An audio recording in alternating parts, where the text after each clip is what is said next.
Genius Daddy in the City Kabanata 10. Nang biglang tumayo si Ye Chen, biglang lumingon ang mga mata ng mga manunood sa gilid na ito. Marvin Ye, anong ginagawa mo pagtayo mo? Umupo ka dali. Nagmamadaling hinayla ni Zhang Li si Ye Chen, gulat na halos hindi na siya tumawag. Tanga! Hindi mo ba nakikita kung ano ang nangyayari ngayon? Seryoso ang lahat sa paghihintay sa boss ng kumpanya na si Yedong na lumapit.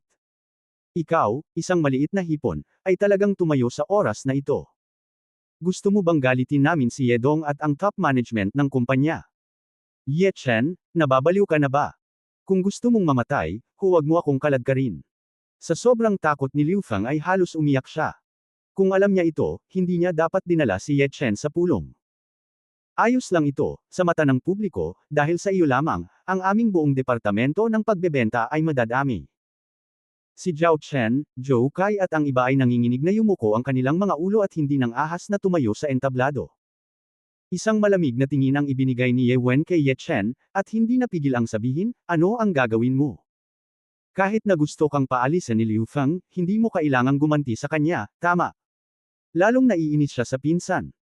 Ayos lang kung mahilig kang magpanggap, pero maliit din ang tiyan ng bituka ng manok. Habang nag-uusap ang ilang tao, lumapit ang isang pinuno at tumingin kay Liu Feng na may marangal na ekspresyon, tingnan mo kung sino ang dinadala mo. Manager Wu, ako. Namutla ang mukha ni Liu Feng, ngunit kinamuhian niya si Ye Chen hanggang sa mamatay. Ikanaway ni Manager Wu ang kanyang kamay para pigilan siya, inikot ang kanyang ulo at pinagalitan si Ye Chen, sino bang nagsabi sa iyong tumayo ka, umupo ka kaagad. Tinanong ako ng mga tao sa stage na magsalita sa stage, paano ako babangon kung hindi ako tatayo? Hinawakan ni Ye Chen ang kanyang ilong at hindi makapagsalita. Halos mamatay si Manager Wu sa galit. Matapos huminga ng malalim, pinigilan niya ang kanyang galit at sinabing, Yedong ang pangalan, may problema ka ba sa tenga mo? Ako ang Yedong na sinabi nila. Tulala na sabi ni Ye Chen, bakit sa tingin ng lahat ay nanggugulo sila? Ikaw. Sandaling galit na galit si Manager Wu, kung hindi dahil sa presensya ng napakaraming tao, matagal na niya itong sinampal. Si Yedong ay isang boss, at ang kumpanya ang namumuno. Paano maihahambing ang kanyang ugali at pananamit sa mga ordinaryong tao? Kung ikaw si Yedong, hindi ako boss ng komite ng partidong panlalawigan. Ngumiti si Ye Chen at tumigil sa pagpapaliwanag, at pasimpleng naglakad patungo sa entablado, nang gustong pigilan ito ni na Manager Wu at Liu Feng, huli na ang lahat. Nagkaroon ng kaguluhan sa karamihan. Talagang hindi inaasahan ng lahat na may maglalakas loob na manggulo sa ganoong oras, at nagkusap ang umakyat sa entablado. Saglit, si Manager Wu ay tinapakan ang kanyang mga paa sa galit, at nakatitig lang kay Liu Feng na may malungkot na ekspresyon, nagngangalit ang kanyang mga ngipin saglit. Puno ng kawalan ng pag-asa ang mukha ni Liu Feng. Tapos na. Kung ang isang magandang pagpupulong ay sirain ng batang ito, tiyak na masasaktan niya si Yedong, lalo pa si Gao Sheng, baka hindi niya mapanatili ang kanyang trabaho. Ngunit nagulat sila sa sumunod na sandali. Nakita ko si Gao Hong, na nakayuko sa entablado, tumakbo sa gilid ni Ye Chen, at sinabing may pananabik at paggalang, nakita ko na si Yedong. Kasabay nito, maraming iba pang executive ng kumpanya na nakatayo sa likuran niya ang bumati din sa kanya at sabay-sabay na sinabing, nakita ko na si Yedong. Sandaling natahimik ang audience. Nanlaki ang mata ng lahat sa eksenang ito, at halos lumuwa ang mga mata nila sa gulat. Ano, siya si Yedong? Paft. Nang makita si Ye Chen na niyakap ng maraming malalaking boss, si Manager Wu, na kanina pa pinagalitan sa kanya, ay diretsyong bumagsak sa lupa, nanginginig ang kanyang katawan. Tinuruan ko talaga ng leksyon ang chairman ng kumpanya. Nagmamadaling pinunasan ni Liu Feng ang kanyang mga mata, iniisip na siya ay naghahalusinate, at pagkatapos ay ang kanyang mga mata ay mapurol, ito. Paano ito posible? Laking gulat ni Zhao Chen na ang kanyang mukha ay namutla, ang bibig ni Zhang Li ay bamuka ng malaki, at si Zhou Kai ay nagpakita ng isang ekspresyon na nakakita ng isang multo, at patuloy na lumulunok ng laway. Laking gulat ni Ye Wen kaya tinakpan niya ang kanyang bibig gamit ang kanyang mga kamay. Ye Chen, Yedong. Biglang hindi pinansin ni Ye Chen ang reaksyon ng lahat, at tumango kay Gao Hong nang nakangiti. Agad na inakay ni Gao Hong si Ye Chen sa entablado, pagkatapos ay kinuha ang mikropono at ipinakilala, nakita na ito ng lahat, ang nakatayo sa harap ko ay ang bagong chairman ng kumpanya, Yedong, salubungin natin si Yedong ng pinakamainit na palakpakan. Nang bumagsak ang kanyang boses, nag-react ang lahat sa audience, at nagkaroon ng masigabong palakpakan. Ang mga mata ay patuloy na bumaling kay Ye Chen, at ang malanimfo na mga mata ng maraming babaeng empleyado sa pinangyarihan ay malapit nang lumipad kay Ye Chen. Maging ang isang babaeng empleyado ay sumigaw, hindi ko akalain na ang ating direktor na si Ye ay napakabata. Napakaseryoso at gwapo niya, at mukhang malapit siya. Maraming lalaking empleyado ang nanunuyad dito, iniisip na kung gusto mong ibigay sa akin ang pagiging chairman, tiyak na papatayin ko agad si Guangxi kapatid. Kahit na ganoon, hindi pa rin nila napigilan na mabigla sa kabataan ni Ye Chen. Sa pagtingin sa wala pang 30 taong gulang, ito ang boss ng isang kumpanya na may average na taunang benta na bilyon-bilyon. Sa lahat ng mga taong naroroon, sina Liu Feng, Zhang Li, Zhao Chen, Zhou Kai at iba pa ay hindi makatawa, at ang kanilang mga isipan ay ang pinakakomplikado, dahil lahat sila ay may mga salungatan kay Ye Chen, at kahit na maraming beses na pinuntirya si Ye Chen. Ang mukha ni Zhao Chen ay naging asul at puti saglit, dahil kinutya niya sina Ye Chen at Yedong bilang isang underground at isang langit, at mas gugustuhin pa niyang mapuksa ng iba kaysa sa murang Ye Chen. Gayunpaman, si Ye Chen na kinutya niya ay si Yedong. Nadulas si Liu Feng mula sa kanyang upuan at bumagsak kaagad sa lupa, ang kanyang mukha ay mapatla, at ang pawis na kasing laki ng butil ay patuloy na tumutulo mula sa kanyang noo. Si Ye Chen ang tinatawag na Yedong. At ngayon ko lang talaga tatanggalin ang chairman. Isang pag-iisip dito. Nakaramdam siya ng ipoy-po. Idiniin ni Ye Chen sa entablado ang kanyang kamay, at biglang tumahimik ang eksena. Pagkatapos niyang kunin ang mikroponong iniabot ni Gao Hong, sumilip siya sa ibaba at ngumiti, lahat naman siguro ay madidismaya kapag nakita ako, di ba? I guess the chairman in your mind is either a guwapo, handsome and domineering president, or a top executive. Isang kalbong lalaki na may tiyan ng beer na hinubad ang kanyang buhok sa edad na 50, sa kasamaang palad, hindi rin ako. Nagkaroon ng tawanan mula sa audience. Sa hindi inaasahan, medyo nakakatawa ang bagong dating na si Yedong. Nagpatuloy si Ye Chen, dahil ngayon lang ako nanunungkulan, hindi ko alam ang maraming bagay tungkol sa kumpanya, kaya hindi na kita kakausapin ng mahaba. Mag-aanunsyo ako ng ilang paglipat ng mga tauhan sa ibaba. Bumagsak ang boses. Ang lahat ay agad na nagtakip ng kanilang mga tainga, at ang kanilang mga puso ay nabitin din. Kung tutuusin, masusunog pa rin ang 3 sunog ng bagong chairman. Itinaas ni Ye Chen ang kanyang mga mata at tumingin sa ilalim ng mga stand, at same time na sinabi, sino ang direktor ng departamento ng mga tauhan. Matapos ang ilang segundong katahimikan sa pinangyarihan, dahan-daang tumayo ang isang lalaki sa harapang hanay ng audience. Ang kabilang partido ay si Liu Kun. Yedong. Mahinang tawag ni Liu Kun, halos lumuhad sa lupa. Sa katunayan, noong naluklok si Ye Chen ngayon lang, alam niyang magdurusa siya. Pagkatapos ng lahat, pinasama siya ni Ye Chen sa araw na una siyang pumasok sa trabaho. Bilang direktor ng personnel department ng kumpanya, ikaw ang may hawak sa pagpasok at paglabas ng mga talento ng isang kumpanya, ngunit napabayan mo ang iyong mga tungkulin at inabuso ang iyong autoridad, kaya ikaw ay tinanggal ng kumpanya. Tumango si Ye Chen at hindi siya binigyan ng pagkakataong magsalita. Nawalan ng malay si Liu Kun. Hindi man lang siya nilingan ni Ye Chen, at nagpatuloy, nasaan ang direktor ng sales department. Biglang nag-stagger ang figure ng dating manager Wu. Bilang boss ng sales department, wala kang sapat na pagpipigil sa iyong mga subordinate na empleyado. Puro kakain ang iniisip mo at naghihintay na mamatay. Ano ang pagkakaiba ng pagtataas ng isang bangkos ng basura sa pagtataas ng isang bangkos ng basura? So, tinanggal ka rin ng kumpanya. Ang lahat sa madla ay hindi nang ahas na humigop. Sa sandaling maupo si Yedong sa pwesto, sunod-sunod niyang tinanggal ang mga nangungunang pinuno ng 2 departamento. Hindi karaniwan ang apoy. At lalong nanginag ang katawan ni Liu Feng, kahit na ang kanyang nag-iisang tiyuhin sa likod ng entablado ay bumagsak, at tiyak na mamamatay siya. Mahigpit na hinawakan ni Zhao Chen at ng iba pa ang kanilang mga kamay, sinusubukang panatilihing nakababa ang kanilang mga ulo, umaasang hindi sila mapansin ni Ye Chen. Huminto si Ye Chen, tumangala sa lugar kung nasaan si Liu Feng at ang iba pa, at nakangiting sinabi, Liu Feng, ang pinuno ng departamento ng pagbebenta, at mga empleyadong sina Zhao Chen, Zhang Li, at Zhou Kai, tinanggal ka na rin ng kumpanya. Si Zhao Chen, Zhang Li, at ang iba pa ay lamambat at direktang bumagsak sa lupa, na parang naubos ang lahat ng kanilang lakas. Bakit ikaw? Walang malay na sabi ni Liu Feng. Agad na tumayo si Gao Hong at pinagalitan, presumptuous, paano mo nakausap ang chairman? Bakit ako dapat? Ikanaway ni Ye Chen ang kanyang kamay, tumingin sa kanya at nakangiting sinabi, magandang tanong iyan, tulad ng pagpapaalis mo sa akin ngayon lang. Sinabi mong boss ka ng sales department, at ang sinabi mo ay ang panuntunan, walang nang ahas na sabihin ang kalahati nito. Walang salita. Gusto ko ring sabihin sa iyo, ngayong ako na ang chairman ng kumpanya, ang sinabi ko kay Ye Chen ay ang panuntunan. Kung sasabihin kong gusto kitang tanggalin, tatanggalin kita. Sinong nang ahas na magsalita ng wala? Who dares? Habang nagsasalita si Ye Chen, nag-sweep siya sa ilang executive ng kumpanya sa harap niya. Ang lahat ay nagmamadaling ibinaba ang kanilang mga ulo, at walang nang ahas na tumingin sa kanya. Sa sandaling ito, siya ay tulad ng isang emperador, at ang kinang sa kanyang katawan ay napakalakas na walang sinuman ang nang ahas na tumingin sa kanya ng diretsyo. Malungkot na ngumiti si Liu Fang, at biglang pinandilatan ng tingin si Ye Chen na parang baliw.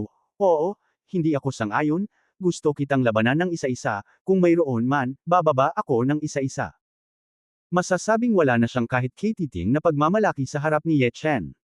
One-on-one. Isang pakulo lang para sa mga bata. Si Ye Chen ay tumawa, tumingin sa kanya ng may pagkukunwari, at sinabi ang bawat salita, at saka, karapat-dapat ka ba? Halika, itaboy mo sila sa kumpanya. Agad na kinuha ni Gao Hong ang walkie-talkie at nagmamadaling pumasok. Kaagad pagkatapos, maraming security guard ang pumasok at puwersahang pinababa sina Liu Fang, Zhao Chen at iba pa. Si Ye Wen sa karamihan ay kinagat ang kanyang labi, kinuyam ng mahigpit ang kanyang mga kamao, at tumingin kay Ye Chen ng may kahihiyan at galit. Bakit? Bakit sa tuwing nakikita kitang malinaw, palagi kang lumilingon at sinasampal sa mukha? Nagkaroon ba ako ng sama ng loob sa iyo sa huling buhay ko? Ginalaw niya ang kanyang mga labi, tumingin kay Ye Chen at galit na sinabi, pinaalis mo rin ako, ayoko. Ito ay mabuti. Tumango si Ye Chen, lumingon kay Gao Hong, na nasa tabi niya, at sinabing, tanggalin din natin siya, at bayaran siya ng 2 buwang sweldo. Agad nagalit si Ye Wen. Nagsasalita lang ako.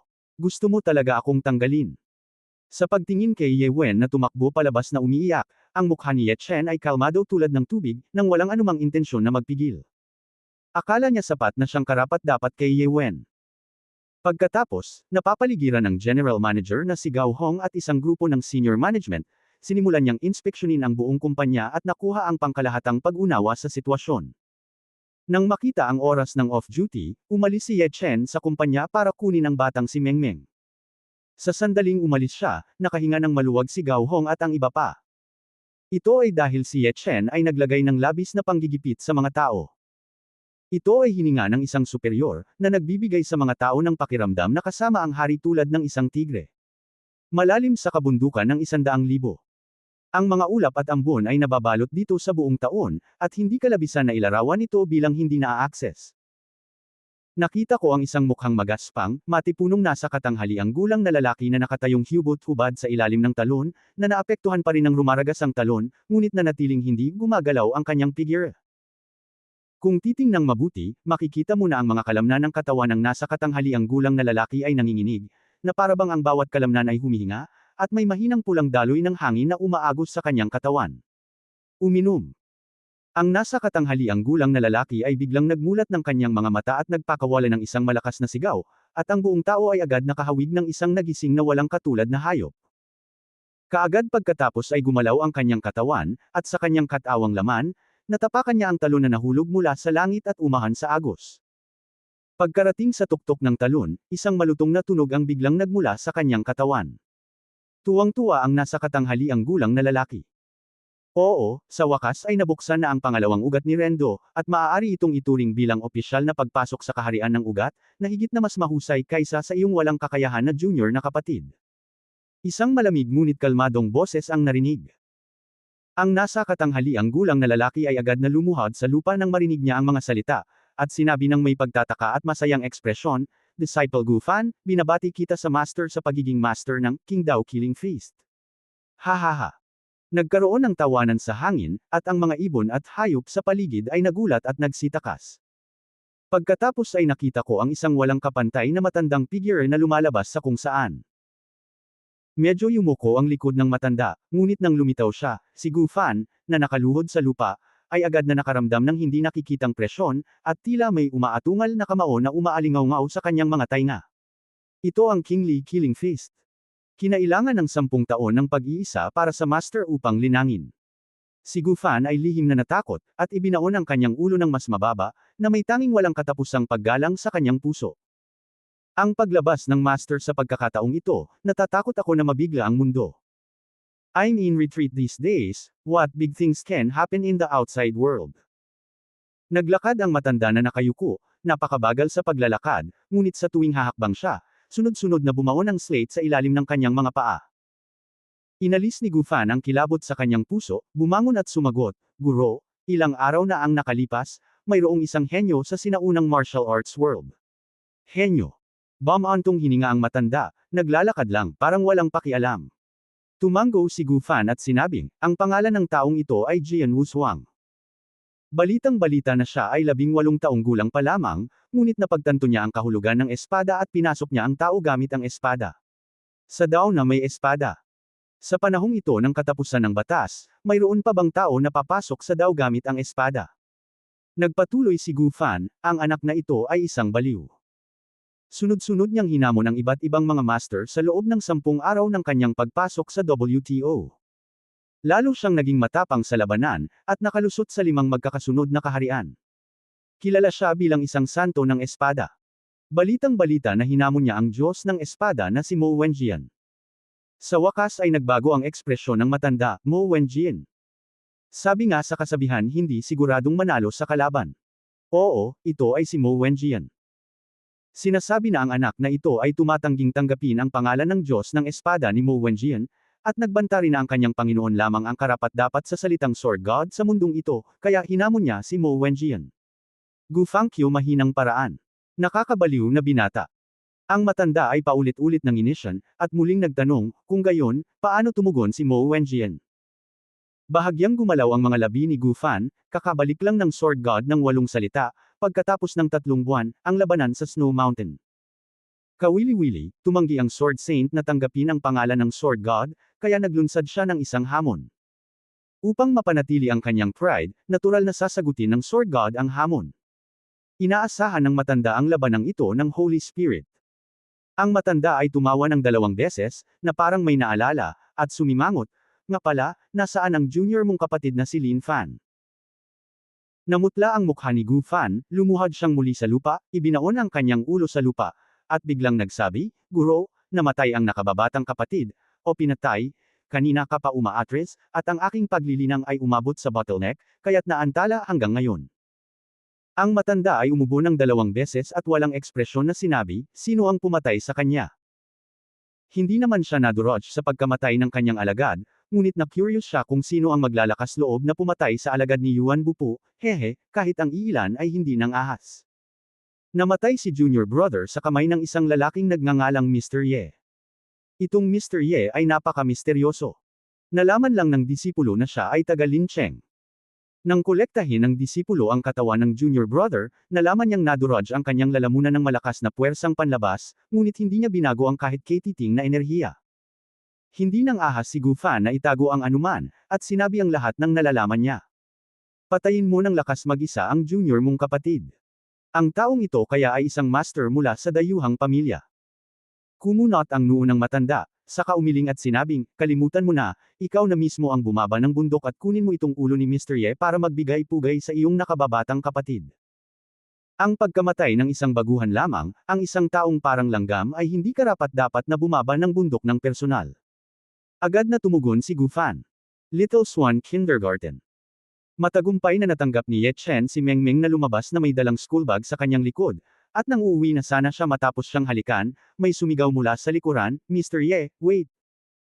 Sa pagbabalik tanaw, nakita ko si Olan na nakasuot ng puting damit na humahabol sa kanya, humihingal, Mr. Ye, bakit mo ako iniiwasan? Hindi. Ngumiti si Ye Chen. No wonder, these days, pinapunta ni Tita Lan si Mengmeng sa school. Binigyan siya ni Olan ng isang galit na tingin, puno ng hinanakit. Ikaw ba ay isang kagandahan pa rin? Saan man siya madalas magpunta, aakitin niya ang mga agresibong tingin mula sa hindi mabilang na mga lalaki, ngunit hindi ito gumagana sa harap ni Ye Chen. Ngumiti si Ye Chen at walang sinabi. Tumigil si Olan, biglang yumuko kay Ye Chen, at mahinang sinabi, Mr. Ye, salamat sa pagligtas sa aking ina. Mr. O, you don't have to do this. Ang dahilan ng pagligtas kay Kuya Shen ay para magpasalamat sa pag-aalaga mo kay Mengmeng. At saka, binigyan ako ni Kuya Shen ng reward pagkatapos. Sabi ni Ye Chen na may luha sa kanyang mga mata. Miss Shen. Biglang nagkaroon ng itim na linya si Olan sa kanyang mukha. Ikaw bastard, sinasamantala mo ba ako? Kung tawagin mo ang aking ina na Sister Shen, kailangan ba kitang tawaging Uncle Ye? Wala pang 5 taon ang agwat ng edad namin. Kinagat niya ang kanyang ngipin ng galit at sinabing, Mr. Ye, pwede ba? Bago siya dumating, hindi alam ni Ogolyang kung ilang beses siyang nanalangin sa kanya, at lumuhad pa siya para sa kanyang anak na babae, ang layunin ay hilingin sa kanya na hilingin kay Ye Chen na pagalingin siya. Mr. O, alam ko ang gusto mong sabihin. Nagmamadaling pinutol siya ni Ye Chen, kung siya ay isang lalaki, siya ay lalapit at makiusap sa akin ng personal. Ano ang silbi ng pag-asa sa mga kababaihan upang makakuha ng simpatiya? Bukod pa rito, hinahamak ko ang isang basura na iniiwan ng kanyang asawa at anak para sa tubo at pagnanasa. Pagkasabi nito, binuhat niya ang batang si Mengmeng at tumalikod. Ang maliit na lalaki ay tumingin pabalik kay Olan, ang kanyang matubig na mga mata ay patuloy na kumikislap, at biglang nagtanong, Tay, gusto mo ba ang aming guro na si O? Nakatingin sa mapanlinlang na mga mata ng batang lalaki, si Ye Chen ay tumawa ng pipi at sinabing, paano ka magugustuhan ni Itay, Teacher O, huwag kang magsalita ng walang kaparirikan. Kung gayon ang aming guro na si O ay may gusto sa iyo, tatay. Nag-isip ang maliit na lalaki. Hinawakan ni Ye Chen ang dalawang nakatali na tirentas sa kanyang ulo, at galit na sinabi, hindi, sabi ko, paano mo, bata, magugustuhan ito ng hayagan at tumahimik. Cut, hindi pambata si Mengmeng. Nagpout ang maliit na lalaki, gusto ni Paiyang sa klase namin si Wang Tian-Tian na nakaupo sa tabi niya, at nagsulat pa siya ng love letter para umamin. Talaga. Natigilan si Ye Chen saglit.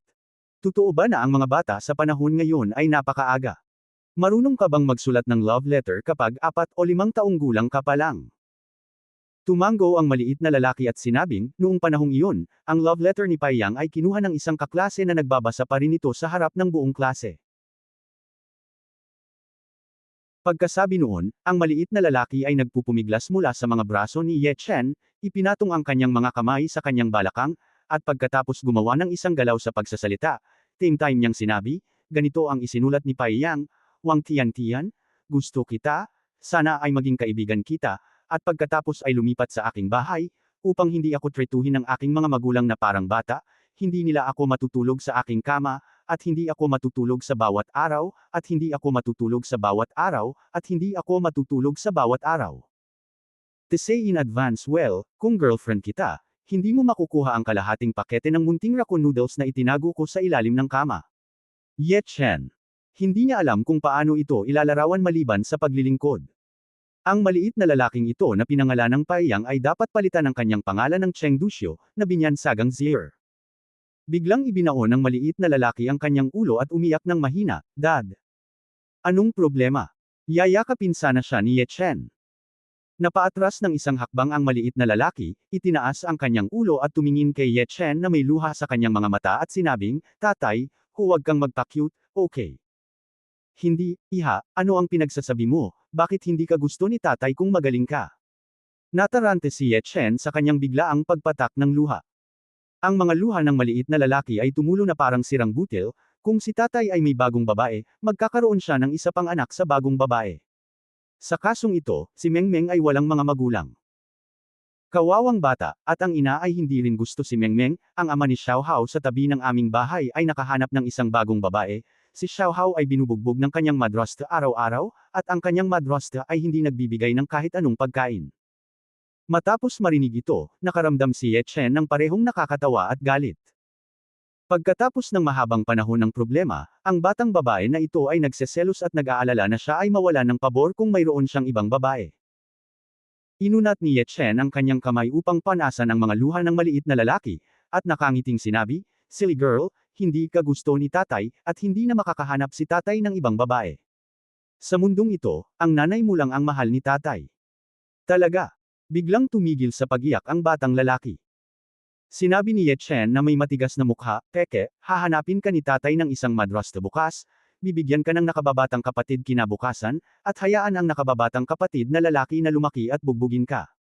Masama si Dad. Tumawa ang maliit na lalaki at itinapon ang sarili sa mga bisig ni Ye Chen, inabot at hinawakan ang balbas sa kanyang baba. Binuhat siya ni Ye Chen at naglakad pa uwi. Tai, gaano katagal bago makita ni Mengmeng ang kanyang ina? Hindi makapaghintay si Mengmeng. Malapit na. Mabubuli ba si nanay ng masasamang tao? They dare, if mom was wronged at all, tatay will be bug them all to death. Oo, bugbugin ang mga masasamang ito hanggang sa mamatay, at tulungan ni Mengmeng si tatay na bugbugin sila, para maglakas loob silang ibuli si nanay. Habang nasa daan ay masayang humahajijek ang maliit na lalaki na parabang nakalimutan niya kung sino ang umiiyak kanina. Nang pauwi na silang dalawa, nakita nila ang isang maliit na itim na aso na nakahandusay sa gilid ng kalsada at puno ng dugo, nanginginig at nanginginig. Agad na nagpumiglas ang maliit na lalaki mula sa mga bisig ni Ye Chen, humakbang patungo sa maliit na itim na aso, tumingkayad at sinabing may mapait na mukha, "Itay, ang maliit na aso ay nakakaawa." Tiningnan ito ni Ye Chen at nakitang marumi at payat ang maliit na itim na aso. Mukha itong asong gala, o kaya'y nasagasaan ng kotse. Iniunat ng maliit na lalaki ang kanyang kamay at patuloy na hinahaplos ang tainga ng maliit na itim na aso, humihinga, "Itay, namamatay ba ito, maaari mo bang iligtas?" Habang nagsasalita siya, malapit nang umiyak ang magagandang mata ng batang lalaki, at mukhang maiiyak na siya. Walang magawang umiling si Ye Chen, at kinailangan niyang ilagay ang kanyang kamay sa maliit na itim na aso at lihim na nagbuhos ng espiritual na kapangyarihan dito. Nakita ko na ang sugat sa tiyan ng maliit na itim na aso ay gumaling sa bilis na nakikita ng mata, at tuluyang nakabawi tulad ng dati. Sa eksenang ito, hindi maisara ng maliit na lalaki ang kanyang bibig at ang kanyang mga mata ay puno ng maliliit na bituin. "Tai, kamangha-mangha ka, magaling ang maliit na aso." Oo. Ngumiti ng mapait si Ye Chen. Ang pag-aaksaya ng espiritual na kapangyarihan para sa isang aso, siya lamang ang makakagawa ng isang hanggal na bagay, ngunit sino ang nagtanong sa kanyang anak na babae? Tumayo ang maliit na itim na aso at tatakbo na sana. Niyakap ito ng maliit na lalaki at tumalikod at nagmamakaawa, "Tai, pwede ba nating ampunan itong maliit na aso?" Nang marinig ito, ang maliit na itim na aso sa kanyang mga bisig ay lalong nagpumiglas, ngunit ito ay napakaliit, at ang sobrang lakas ni Mengmeng ay nagpaikot ng kanyang mga mata. Nang makilala ni Ye Chen ang tingin ng maliit na lalaki, nag-alinlangan si Ye Chen, at pagkatapos makumpirma na ito ay isang ligaw na aso, tumanggaw siya at sinabing, "Okay. Tai, alam ni Mengmeng na ikaw ang pinakamagaling." Agad na lumapit ang maliit na lalaki at binigyan siya ng isang halik sa mukha, at pagkatapos ay sinabi sa maliit na itim na aso sa kanyang mga bisig, "Munting aso, umuwi ka sa akin, aalagaan kita ng mabuti, tatawagan kang Ergo sa hinaharap." Anak. Dalawang aso. Ang maliit na itim na aso ay umuuging ng 2 beses, at hindi niya alam kung siya ay nasakal o kung naiintindihan niya ang kanyang sinasabi. Bumalik sa bahay ang mag-ama na may dalang pinilot na aso. Pagpasok nila sa bahay, pinaliguan ng maliit na lalaki ang pangalawang aso sa tuwa. Walang pagpipilian sina Wulan at Yehay kundi tanggapin na may dagdag na miyembro sa pamilya, at pagkatapos ay pumunta sa kalapit na tindahan ng alagang hayop upang bumili ng pagkain ng aso. Dahil abala hanggang hating gabi, nakatulog ang buong pamilya. Ipinikit ni Ye Chen ang kanyang mga mata at nagnilay-nilay sa kanyang silid. Hindi ko alam kung gaano katagal, biglang gumalaw ang tenga niya, at may nararamdamang tingin sa sala.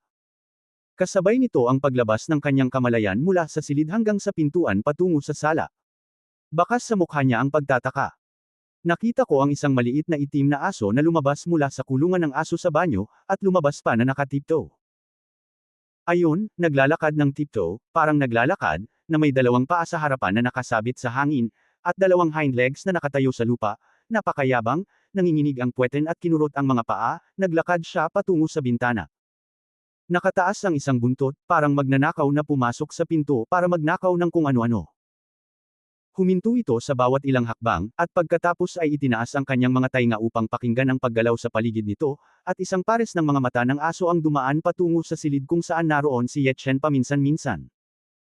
Maya-maya, naglakad ito papunta sa bintana, at biglang lumiit ang buong katawan ng pabilog, at nakalabas ito sa security window na may lapad ng daliri. Matapos makita ang eksenang ito, isang kakaibang arko ang lumitaw sa sulok ng bibig ni Ye Chen. Kawili-wili. Isang maliit na itim na aso na nakalaylay ang buntot ay nakatayo sa tuktok ng bundok at tumingin sa maliwanag na buwan sa kalangitan. Hahaha. Sa wakas nakatakas ang aking ninuno na si Huang Quan. Sa pag-aakalang ang kanyang ninuno na si Huang Quan ay ang dakilang master ng panahon na lumalampas sa kalamidad sa mundo ng pag-unawa, sinong batang babae ang hindi manganginig kapag narinig niya ito, ngunit nang siya ay lumilipad sa kapahamakan, upang dalhin ang 3,000 magagandang asawa at mga asawa sa pag-akyat, nag-practice lang siya ng ika-3 Women's Way. Sa araw ng kalamidad, binago niya ang kanyang sarili sa 3,000 tao sa harap ng lahat ng mga dakilang kapangyarihan sa mundo ng paglilinang, at nag-broadcast ng mga live na broadcast ng walang lilim na kumperensya kasama ang 3,000 matamis na asawa at asawa. Sa huli, dumating ang 99 Heavens Tribulation, ngunit ang mga ninuno ay tila hindi nagtagal, at halos ibigay niya ang kanyang buhay pagkatapos ng 3 Heavenly Tribulation. Muling umungol ang maliit na itim na aso. Magnanakaw Diyos.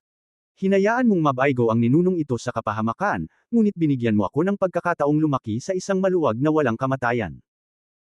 Dahil dito, binasag ng 3 kulog mo ang ninuno at halos mawala ang aking kaluluwa, nakatakas lamang sa isang sinag ng nalalabing kaluluwa, at muling nahuli. Sa Void Fisher. Maawa ka sa aking 3,000 dilag. Well, kahit itong matandang ninuno ay nagtiis. Gayunpaman, binigyan mo ang ninuno na ito ng isang magandang pagan at kinuha ang bahay, ngunit hinayaan mo akong tumakbo sa eroplanong ito ng basura na walang espiritual na enerhiya. Inubos ko ang natitirang espiritual na enerhiya upang maghanap sa mundong ito. Pagkatapos ng 3 araw ng paghahanap, wala akong mahanap na mortal na may espiritual na ugat. Pagkakabit pa lang sa isang aso, may kotseng bumungad sa akin. Ako ay mali, aking ninuno. Napaluha ang maliit na itim na aso. Gayunpaman, wala sa mga ito ang mahalaga. Ang mahalaga ay ang kanyang marangal na ninuno na si Huang Quan ay talagang tinawag na Ergo Uzi. Ang iyong buong pamilya ay 2 aso. Ancestor, ayoko mawalan ng mukha. Sa hinaharap, babalik ako sa mundo ng paglilinang at ipaalam sa iba, paano pa rin kumukuha ng mga babae ang ninuno. Kung hindi dahil sa pagpapagaling ni Ye Chen, napagtanto ng mga ninuno na si Ye Chen ay isang magsasaka, at malamang matagal na siyang nabaliw. Hindi man mataas ang cultivation level ng batang iyon, siya rin ang unang cultivator na nakita ko sa wasak na mundong ito. Buti na lang palabiro ako at lumabas habang tulog sila. Kung hindi, matutuklasan ng bata ang aking pagkakakilanlan ng ninuno balang araw, at masama para sa akin na nilaga ako sa isang palayok ng karne ng aso upang madagdagan ang aking katawan. Hindi man ako magaling na ibon, alam kong nagpapasalamat ako. Para sa ikaligtas ng buhay ng aking ninuno, ayos lang kung tawagin mo akong pangalawang aso. Sa pag-iisip nito, hinayla ng maliit na itim na aso ang kanyang mga paa at aalis na sana, ngunit nang lumingon siya, bigla niyang nakita na may dagdag na tao sa likuran niya. Si Ye Chen iyon. Tiningnan ito ni Ye Chen na may kalahating ngiti at sinabing, Guzi, saan ka pupunta? Agad na tumayo ang buhok sa maliit na itim na aso, at saka agad na ikinawagwaglit ang buntot nito, parang sarat na pasayahin at konsentihin. Baliw, ayokong mapahiya sa mga ninuno ko. Dapat ba kitang tawaging Ancestor Huang Quan? O Ergo Uzi ang itatawag ko sayo? May pagngisi sa gilid ng bibig ni Ye Chen. Lagi niyang sinusundan ng isa't isa, kasama na ang pagsigaw ng kabilang partido sa langit. Nagkataon lang. Naiintindihan niya ang wika ng hayop. Napaatras ng ilang hakbang ang maliit na itim na aso, at kinilabutan. Paano maiintindihan ng batang ito ang aking mga ninuno? Natuklasan din ang pagkakakilanlan ng ninuno. Sa pag-iisip nito, ang maliit na itim na aso ay may mabangis na tingin sa kanyang mga mata, itinaas ang kanyang 2 paa sa harap sa kanyang baywang, naglagay ng nakatayong poster, pinagpag ang kanyang mga paa at sinabing, ikaw na munting magsasaka ay may ilang mga panlilinlang, tama. Ninuno, baka paalisan kita kung maganda ang kalooban ko. Noong una ay inakala nitong si Ye Chen ay tiyak na uupo sa lupa sa takot pagkatapos marinig ang 3 salitang Transcending Tribulation Period. Pagkatapos ng lahat, ang Transcending Tribulation Period ay isang peak powerhouse kahit na sa cultivation world, at isang hakbang na lang siya mula sa pag-akyat. Gayunpaman, walang ekspresyon si Ye Chen sa kanyang mukha. Ang ninuno ni Huang Quan ay nagalit saglit, at idinagdag, narinig mo ba ito ng malinaw? Ako ang dakilang master ng panahon ng kapigatian, ang panahon ng kapigatian. Kung ganoon ano? Walang ekspresyon na sabi ni Ye Chen. Alam mo ba kung ano ang konsepto ng Tribulation Transcendence Period? Wala ka man lang sa Foundation Establishment Period ngayon, ninuno ko, kahit isang umutot lang ay mapapalipad ko ang kaluluwa mo. Galit na galit ang ninuno ni Huang Quan. Kapatid mo. Maaari ka bang makipagtulungan at bigyan ako ng ilang mga ekspresyon? Ngumiti si Ye Chen at sinabi, umutot ka at subukan. Ninuno Huang Quan. Kaagad pagkatapos nitong umungol, bigla itong lumaki ng ilang beses, kasing lakas ng guya, at pagkatapos ay mabilis na bumangga patungo kay Ye Chen. Ate, walang mukha ang mga ninuno ah. Yung robbery period, di ba? Tumawa si Ye Chen, inabot at hinawakan ito sa leeg, at itinaas. Uncle, iligtas mo ang iyong buhay, aking ninuno, nako, ergo Uzi, alam kong mali ako. Ang ninuno na si Huang Quan ay humingi ng awa ng napakasimple, si Ergo Uzi ay handang sumuko, si Ergo Uzi ay handang sumuko. Lolo, ayoko ng mukha sa pagkakataong ito. Umiling si Ye Chen at sinabing, hindi ko kailangan ang iyong pagpapasakop, gusto ko lang kumain ng karne ng aso, patayin ka, ibalik ito at bunutin ang iyong buhok. Gupitin ang iyong tiyan, ilagay sa kumukulong tubig at banlawan, pagkatapos ay hiwain ang karne, ibuhos sa kaldero ang mantika, ibuhos ang mga hiwa ng karne dito, budburan ng tinadtad na luya, sibuyas at bawang. Gudong. Nilunok ni Ancestor Huang Quan ang kanyang laway. Nakaramdam siya ng gutom pagkasabi nito, at nagmamadaling dinilaan ang mukha, Master, ergo Uzi, hindi masarap ang karne ko, kaya maraming gamit para mapanatili ako, tulad ng pagbabantay sa bahay. Sa looban, isara ang pinto at hayaan ang mga aso, at ang iyong anak na babae ay tinatrato na si Ergo Uzi bilang isang alagang hayop, siya ay magiging malungkot kung kakainin mo ako. Walang malay na tumanggo si Ye Chen. Mukhang maayos naman ito. Ibigay mo ang dugo ng iyong kaluluwa. Mahinang sabi ni Ye Chen. Nag-alinlangan si Ancestor Huang Quan at sinabing, bueno, maaari ka bang sumang-ayon sa dalawang kondisyon para sa akin? Bigla kong gusto ulit kumain ng karne ng aso. Wag na, ibibigay ko agad. Nang inag si Ancestor Huang Quan, ibinuka ang kanyang bibig at dumura, at isang pulang bagay na parang bulate ang biglang nahulog sa mga kamay ni Ye Chen. Tumanggo si Ye Chen bilang kasiyahan. Sinabi ni Ancestor Huang Quan na may mukha na gustong umiyak ng walang luha, mayroon akong isang maliit na kahilingan, maaari mo bang mahanap ako ng isang magandang pagan para sa akin sa hinaharap? Ayaw na nitong maging aso. Sa bawat pagliko, ang mga tao ay nanganganib na kakain ng karne ng aso. Tumanggo si Ye Chen, oo. Nag-alinlangan ang ninuno na si Huang Quan, pagkatapos ay pinunasan ang kanyang mga paa na may nakakaawang ngiti, makakahanap ka ba sa akin ng ibang babae? Kung talagang hindi ito gagana, dalhin mo muna ako sa brothel na ito na nakakawasak sa mundo, matagal ko nang pinipigilan ang pangalawang aso, at wala akong panlasa ng babae. Ito ay hindi komportable. Tiningnan ni Ye Chen ang katawan ng aso nito at ang mga pangunahing bahagi na natatakpan ng buntot nito, at hindi naiwasang sabihin, ikaw, naghahanap ng babae. Naramdaman lamang ni Ancestor Huang Quan na hindi niya mahawakan ang kanyang mukha, at ngumiti ng alanganin, may sarili akong paraan. Bukod dito, kung ang paglilinang ng mga immortal ay hindi para sa pinakamagandang babae, ano ang silbi? Ang paglilinang ay para lamang kunin ang mga babae. Nanlamig ang mga mata ni Ye Chen, ganap na natalo sa kanyang katwiran, at bahagyang nagtanong, talaga bang monghe ka sa panahon ng kapigatian? Ang sinumang makapaglilinang hanggang sa yugtong ito ay isang taong may matatag na pag-iisip at dalisay na puso at kakaunting pagnanasa. Kung may kaunting distraction, mahihirapang magpatuloy, o mabaliw man lang. Guro, hindi mo alam, ergo Uzi, bago ako tumuntong sa paglilinang, ako ang pagong sa brothel. Guro pagong. Pinitik ni Ancestor Huang Quan ang kanyang buntot, tila nahihiya. Pagkasabi noon, nagalit ang ninuno. Alam mo na ang pinaka-nakakahiya sa mga ninuno, teka, kapag ibinalik ng mga ninuno ang aking paglilinang, nais ng mga ninuno na ikaw ay aking kapatid. Sunduin. Bahagyang kumunat ang noo ni Ye Chen. Ang tinatawag na harvesting and nourishing ay tinatawag ding harvesting yin at replenishing yang, o harvesting yang to replenish yin. Ito ay isang uri ng masamang paraan upang pakainin ang sarili sa pamamagitan ng pagsipsip ng kultibasyon at asensya ng dugo ng iba. Tila nahuhulaan kung ano ang iniisip niya, ang ninuno na si Huang Quan ay nagmamadaling nagpaliwanag, iyon master, hindi ako kumukuha ng supplement, ang aking mga ehersisyo ay hindi magdudulot ng anumang pinsala sa mga kababaihan, ngunit magpapaganda ng kanilang pangangatawan, ito ay si Ergo Uzi. Ang dahilan kung bakit gusto kong lumipad kasama ang 3,000 dilag mula sa harem noong una akong umakyat. 3,000 dilag sa harem. Nagdilim ang mukha ni Ye Chen, huminto siya sa pagtatanong, at inabot ng kaunti sa pagitan ng mga kilay ng mga ninuno. Natarante si Ancestor Huang Quan, sa pag-aakalang papatayin ito ni Ye Chen para magluto ng mainit na kaldero. Nang siya ay lalaban na, ang boses ni Ye Chen ay tumunog sa kanyang isipan, huwag kang tumutol, ito ang memorya ng data ng mundo. Kinilabutan ang matanda. Ang batang ito ay hindi man umabot sa yugto ng foundation establishment, ngunit magagamit niya talaga ang great way of shifting gods at divine consciousness sound transmission. Asshole!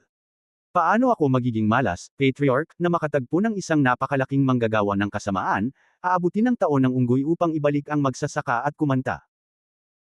Maya-maya, naramdaman na lang ng Nuno na maraming alaala ang nasa isip niya, na lahat ay may kaugnayan sa lupa, tulad ng kung ano ang mga sasakyan, TV, eroplano, tangke, kanyan, republika, mga itim at puti at iba pa. Biglang bumulalas ang ninuno ni Huang Quan, mahal, ang mga missile sa iyong mundo ay talagang may lalagay, tulad ng magic weapon na lumilipad na espada ng mga magsasaka, at anong uri ng atomic bomb, matatawag ba itong kapangyarihan ng suntok ng isang monghe sa panahon ng espiritual na pagbabago? Hindi ko pa nasusubukan. Umiling si Ye Chen. Nakangiting sinabi ng ninuno ni Huang Quan, kaya ano, guro, alam ko sa alaala na ang iyong bansa at isang bansang tinatawag na Dongying ay hindi nakikitungo dito, o hindi ko hihintayin na gumaling si Ergo Uzi at pumunta sa bansang Fusang. Ang mga lalaki ay patay na, at ang mga babae ay natural na aking harem na tumanggap kay Ergo Uzi. At anong klaseng nightclub at bathing center ang tawag sa mga brothel sa mundo mo? Napakaraming grades. Hindi, kailangang maranasan ng mga ninuno kung ano ang pakiramdam ng pagiging malambot na modelo. Upang mailapat ang maiinit na salita sa internet sa iyong mundo, manalo sa malambot na modelo sa clubhouse, at matalo sa pagtatrabaho sa dagat. Ang ninuno na si Huang Quan ay nagdure ng lahat ng uri ng laway habang tumatawa, na parabang nakatuklas siya ng isang bagong kontinente. Tama na. Sumimangot si Ye Chen at sumabad, ang dahilan kung bakit hindi kita pinapatay ay dahil gusto kong ikaw ang gamitin ko. Mula ngayon, dapat mong protektahan ang aking anak na babae 24 na oras sa isang araw. Kung siya ay mawala ng buhok, ay dismantle ang iyong mga buto, kakainin ang iyong laman, pump ang iyong kaluluwa, at pinuhin ang iyong kaluluwa. Sabay-sabay. Isang kahangahangang hangarin sa pagpatay ang bumungad sa kanya. Oo, dapat protektahan ni Ergo Uzi ang munting Panginoon. Nang inig ang ninuno ni Huang Quan at muling tumango. Maging mabait. Hindi naman mataas ang cultivation base ng batang ito, paanong mas malaki ang murderousness kaysa sa mga ninuno, tulad ng Evil Star. Hindi kaya, tulad ng aking ninuno, ako ay nanggaling din sa ibang cultivation na eroplano, at ako ay mapalad na kinuha ang aking kasalukuyang katawan, at pagkatapos ay nagkaroon ng murang asawa at anak na babae. Bagamat naisip niya iyon, ang ninuno na si Huang Quan ay hindi nang ahas na magpakita kahit kaunti, at ikinawag-kawag ang kanyang buntot at sinabing malungkot, sabi ko, guro, si Ergo Uzi ay nasa maagang yugto pa lamang ng pagtitipon na kaharian ng mga espiritu, at maaari lamang siyang gumamit ng maliliit na panlilinlang tulad ng ilusyon, kailangan mong hanapin ako ng isang babae at hayaan mo akong ibalik ang aking paglilinang sa ibang tao, o sa pamamagitan ng pag-uusig sa akin ng isang tao, o sa pamamagitan ng isang paglilinang sa akin. Sumama ka sa akin. Malamig na ngumuso si Ye Chen, ibinaba ito ng bundok at naglakad sa gilid ng kalsada para huminto ng taxi at dumiretso sa pinakamalaking nightclub sa Lincheng, ngunit pinigilan siya ng security nang una siyang dumating sa pinto. Dahil nagdala si Ye Chen ng aso. Kinailangan ni Ye Chen na tumawag sa telepono kay Lin Tai, at si Lin Tai ay sumugod hindi nagtagal, at binati ang isang tao at isang aso ng personal, at ang ninuno ay umiling-iling at tumingin sa paligid sa nightclub. Matapos dalhin ni Lin Tai ang isang tao at isang aso sa isang pribadong silid, magalang niyang sinabi, iginagalang na Panginoon. Hanapin mo ako ng babae. Sabi ni Ye Chen na may hindi natural na ekspresyon. Natigilan si Lin Tai, maghanap ka ng babae. Naalala niya na parang may anak na si Ye Chen. Noon lamang napagtanto ni Ye Chen na mali ang kanyang mga salita, at nagmamadaling tumingin sa ninuno na si Huang Quan na nakasquat sa kanyang paanan at sinabing, maghanap ka ng babae para dito. Tiningnan ni Lin Tai ang maliit na itim na aso sa ilalim ng kanyang mga paa, natigilan muli, at nagtanong ng hindi sigurado, babae o asong babae. Bumagsak lang ang boses. Ungol agad sa kanya ang maliit na itim na aso. May paa ang lola mo. Maghanap ng asong babae para sa aking ninuno. Maniwala ka man o hindi, pinatay ka ng ninuno sa isang kagat. Sige, bilasan mo, at huwag kang papasukin ng kahit sinong walang bilin. Kumaway si Ye Chen, tamad na magpaliwanag. Walang pagpipilian si Lin Tai kundi ang magtanong pa. Pinigilan niya ang kanyang pagdududa at lumabas. Sa sandaling umalis siya, ang ninuno ni Huang Quan ay agad na nagsabi, Guro, nakalimutan ni Ergo Uzi na sabihin sa iyo, hayaan ang iyong nakababatang kapatid na lalaki na makahanap ng mas maganda. Shut up, What I'm curious about is, paano mo lulutasin ang problema pagkatapos mahanap ang babae? Nilabanan ni Ye Chen ang pagnanasang sampilan siya hanggang mamatay. Ang pagdadala ng aso sa clubhouse, siya lang ang makakagawa ng ganitong uri ng bagay, ngunit sino ang hinayaan ang kanyang sarili na makilala ang kahangahangang ninuno na si Huang Quan? Mahiwagang ngumiti ang ninuno na si Huang Quan, hindi mo kailangang mag-alala tungkol dito, ergo Uzi, mayroon akong sariling paraan. Umiling si Ye Chen at lumabas ng kwarto, nakatayo sa tapat ng koridor na tahimik na nakatingin sa gilid na ito, hindi nagtagal ay nakita niya ang isang babaeng napaka-coquettish dress na kumakatok sa pinto at pumasok. Saka isinara ang pinto. Hindi sinasadya ni Ye Chen na kontrolin ang kanyang kamalayan at nais na makita ito, at nalaman na may dagdag na hadlang sa paligid ng silid, na maaaring pigilan ang pagsalakay sa kanyang kamalayan. Malinaw na ito ay itinayo ng ninuno na si Huang Quan. Ang enchantment ay hindi malakas, at napakadaling masira ito.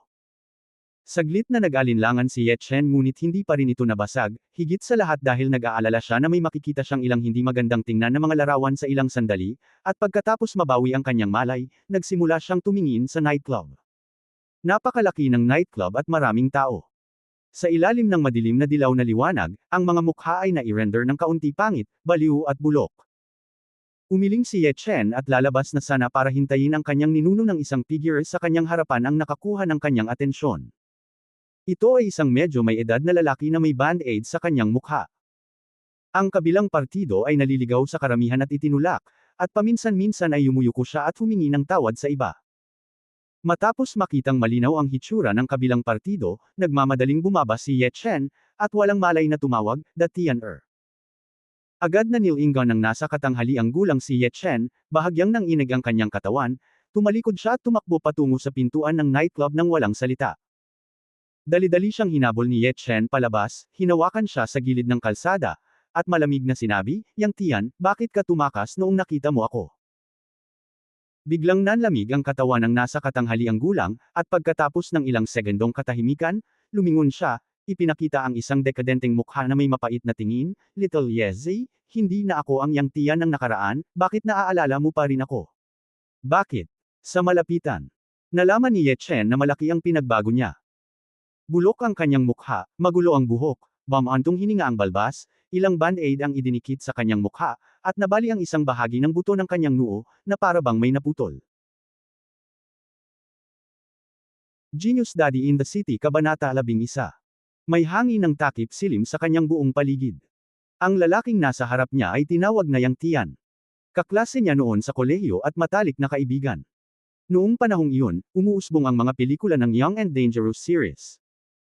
Gustong-gusto ni Yang Tian ang papel ni The Tian-er, kaya binigyan din niya ang kanyang sarili ng ganoong pangalan. Noong mga araw ng unibersidad, ang dalawa ay nakatira sa parehong dormitoryo, nag-uusap sa isa't isa, ang isa ay may katwiran at mahina, ang isa ay tuwid at mainit. Malinaw pa ring naaalala ni Ye Chen na noong siya ay nasa 3 taon sa kolehiyo, sila ni Yang Tian ay nagpunta sa isang internet cafe upang maglaro ng piitan. Noong panahong iyon, nagkaroon siya ng ilang mga salungatan sa mga gangster sa internet cafe at binugbog ng isang grupo. Dahil sa background ng mga gangster na ito, ang may-ari ng internet cafe ay hindi nang ahas na magsalita ng kahit ano para pigilan ito, at naglakas loob pang tumawag ng pulis. Pagkabalik mula sa banyo, nakita ni Yang Tian na si Ye Chen ay binubuli, at walang sabi-sabi, kumuha ng fruit knife mula sa counter ng internet cafe at sumugod sa karamihan, direktang nilaslas ang 3 tao, at hinayaan muna si Ye Chen, siya ay nasa likod. Pagkatapos, ginantihan si Yang Tian, at nailigtas lamang niya ang kanyang buhay sa pamamagitan ng pagputol ng isang daliri.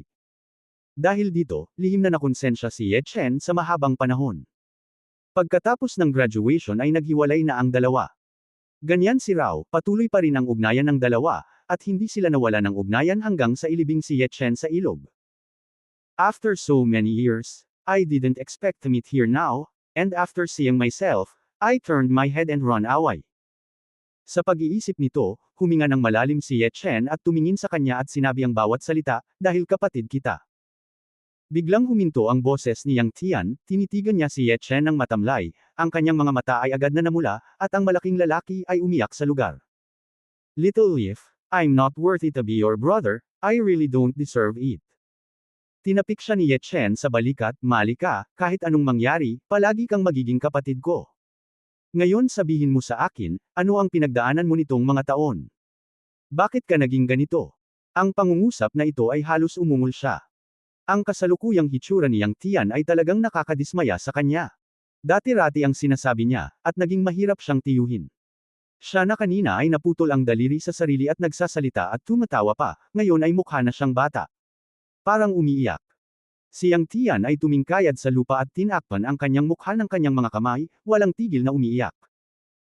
Sa sobrang galit ni Ye Chen ay sinuntok niya ito sa mukha, at sinabing may galit, bastos, duwag, ano pa ang magagawa mo maliban sa umiyak?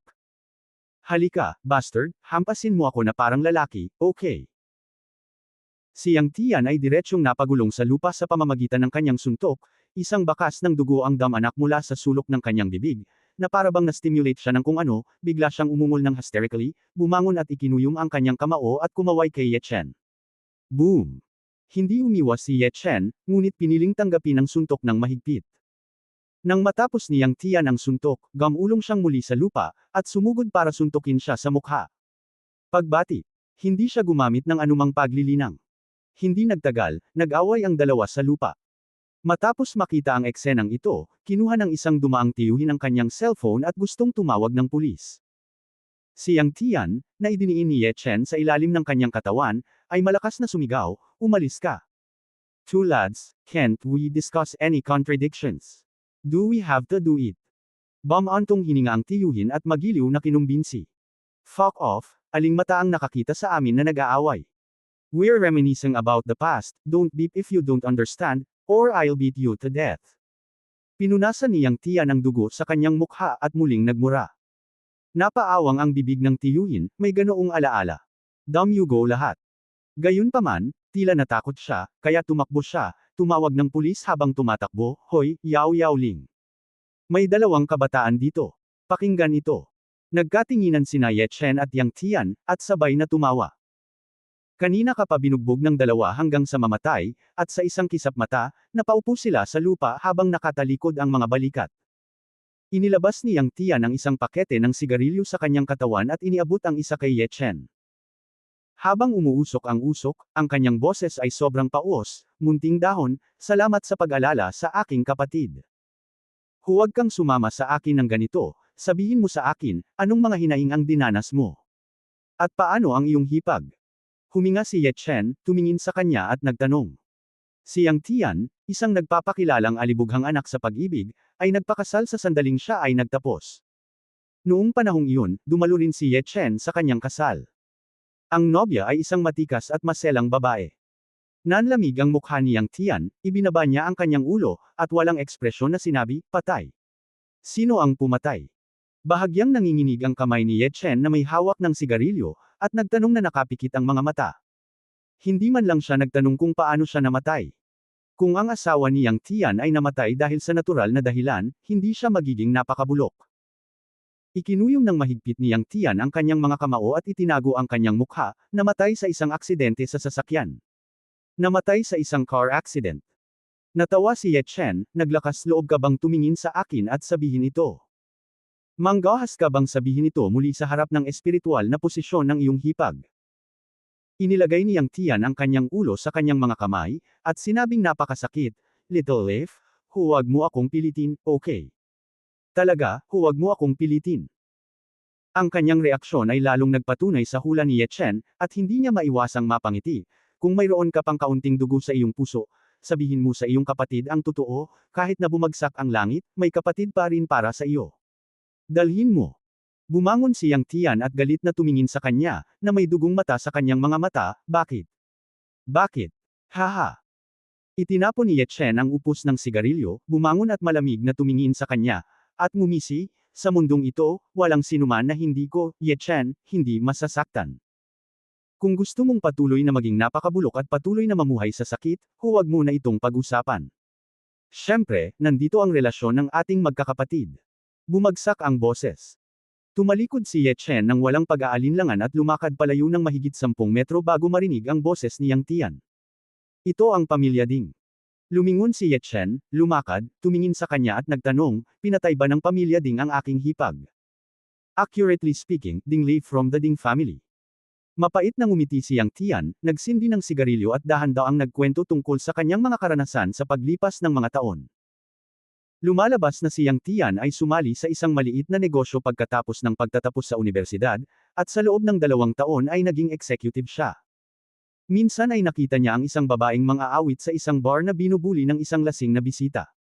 Sa oras na iyon, walang nang-ahas na lumabas para pigilan ito.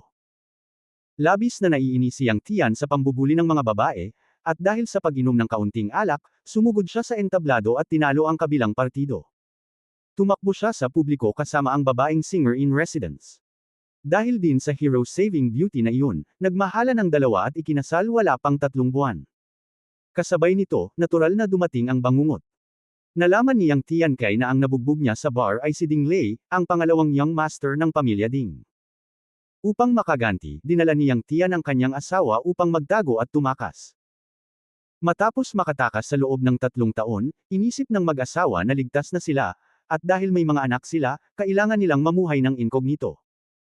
Bilang resulta, papaalis na si Yang Tian mula sa trabaho at nakita niya ang kanyang sarili na nasagasaan ng malaking truck hanggang sa mamatay. Pabalik-balik ang truck. Ilang ulit na nasagasaan ang katawan ng kanyang asawa. Pagkatapos, nagpakita pa sa kanya si Ding Lei. Noong panahong iyon, gustong hanapin siya ni Yang Changxia, ngunit hindi niya kayang tiisin ang kanyang anak, kaya kailangan niyang tiisin ang kahihiyan at mamuhay ng lihim. Ngunit ang kapalaran ay palaging gustong paglaruan ng mga tao. Ang anak ni Yang Tian ay na-diagnose na may congenital heart disease noong siya ay 3 taong gulang pa lamang. Ang tanging paraan ay gumastos ng 800,000 yuan para sa transplant ng puso. Sa oras na iyon, si Yang Tian ay masasabing tinatawag na Tian Tian na hindi gumagana, at tinawag siyang didiling. Sa oras na ito, nagkusa si Ding Lei na pumunta sa pintuan at hiniling kay Yang Tian na pumunta sa kanyang underground boxing stadium upang maging isang boksingero, na nangangakong lalaban sa 10,000. Hindi alam ni Yang Tian kung paano, ngunit pumayag siyang pumunta sa underground boxing gym ni Ding Lei para maging boksingero para sa bayad sa operasyon ng kanyang anak. Sparring player talaga ang tinaguriang boxer ni Ding Lei. Sa panahong ito, hindi makatiis si Yang Tian at dapat niyang payagan ang kanyang kalaban na mag-atake sa iba't ibang paraan. Si Yang Tian ay maraming beses nang umiikot sa pagitan ng buhay at kamatayan, at pinanghahawakan ang kanyang kalooban. Buti na lang at nakakuha na siya ng 200,000 yuan, at sa sarili niyang ipon, makakaipon siya ng 800,000 yuan para sa operasyon ng kanyang anak sa natitirang 300,000 yuan. Pagkasabi nito, nanginginig ang buong katawan ni Yang Tian. Pagkatapos niyang huminga ng malakas na sigarilyo, natawa siya sa kanyang sarili, munting dahon, sa tingin mo ba ang isang tulad ko na kumikilala sa isang magnanakaw bilang isang ama at tinalikuran ang kanyang dignidad ay karapat-dapat na maging kapatid mo? Ito ang dahilan kung bakit napilayan ang iyong binti at nabali ang iyong brow bone. Huminga ng malalim si Ye Chen, tumindi ang layunin ng pagpatay sa kanyang puso. Pamilya Ding, napakagaling. Masakit na tumanggaw si Yang Tian, bakit hindi ko alam na pinahihirapan ako ni Ding Lei? Pero ano ang magagawa ko? Ibibigay ko ba ang buhay ng anak ko para sa tinatawag na dignidad na iyon? 80,000, hindi mo naisip na hiramin sa iba. Kumunot ang noo ni Ye Chen. Ngumiti si Yang Tian, hehe, pahiram. Kanino mo hiniram? Hindi mo ba alam na kayang ibalik ng pera ang iyong mga kapatid? Dati, ang mga kamag-anak na nagbuka ng bibig at nagsara ng kanilang pagmamahal ay nagtatago sa akin kapag nakita nila ako, na parang nakakita ng multo. You don't need to be a boxer in the future.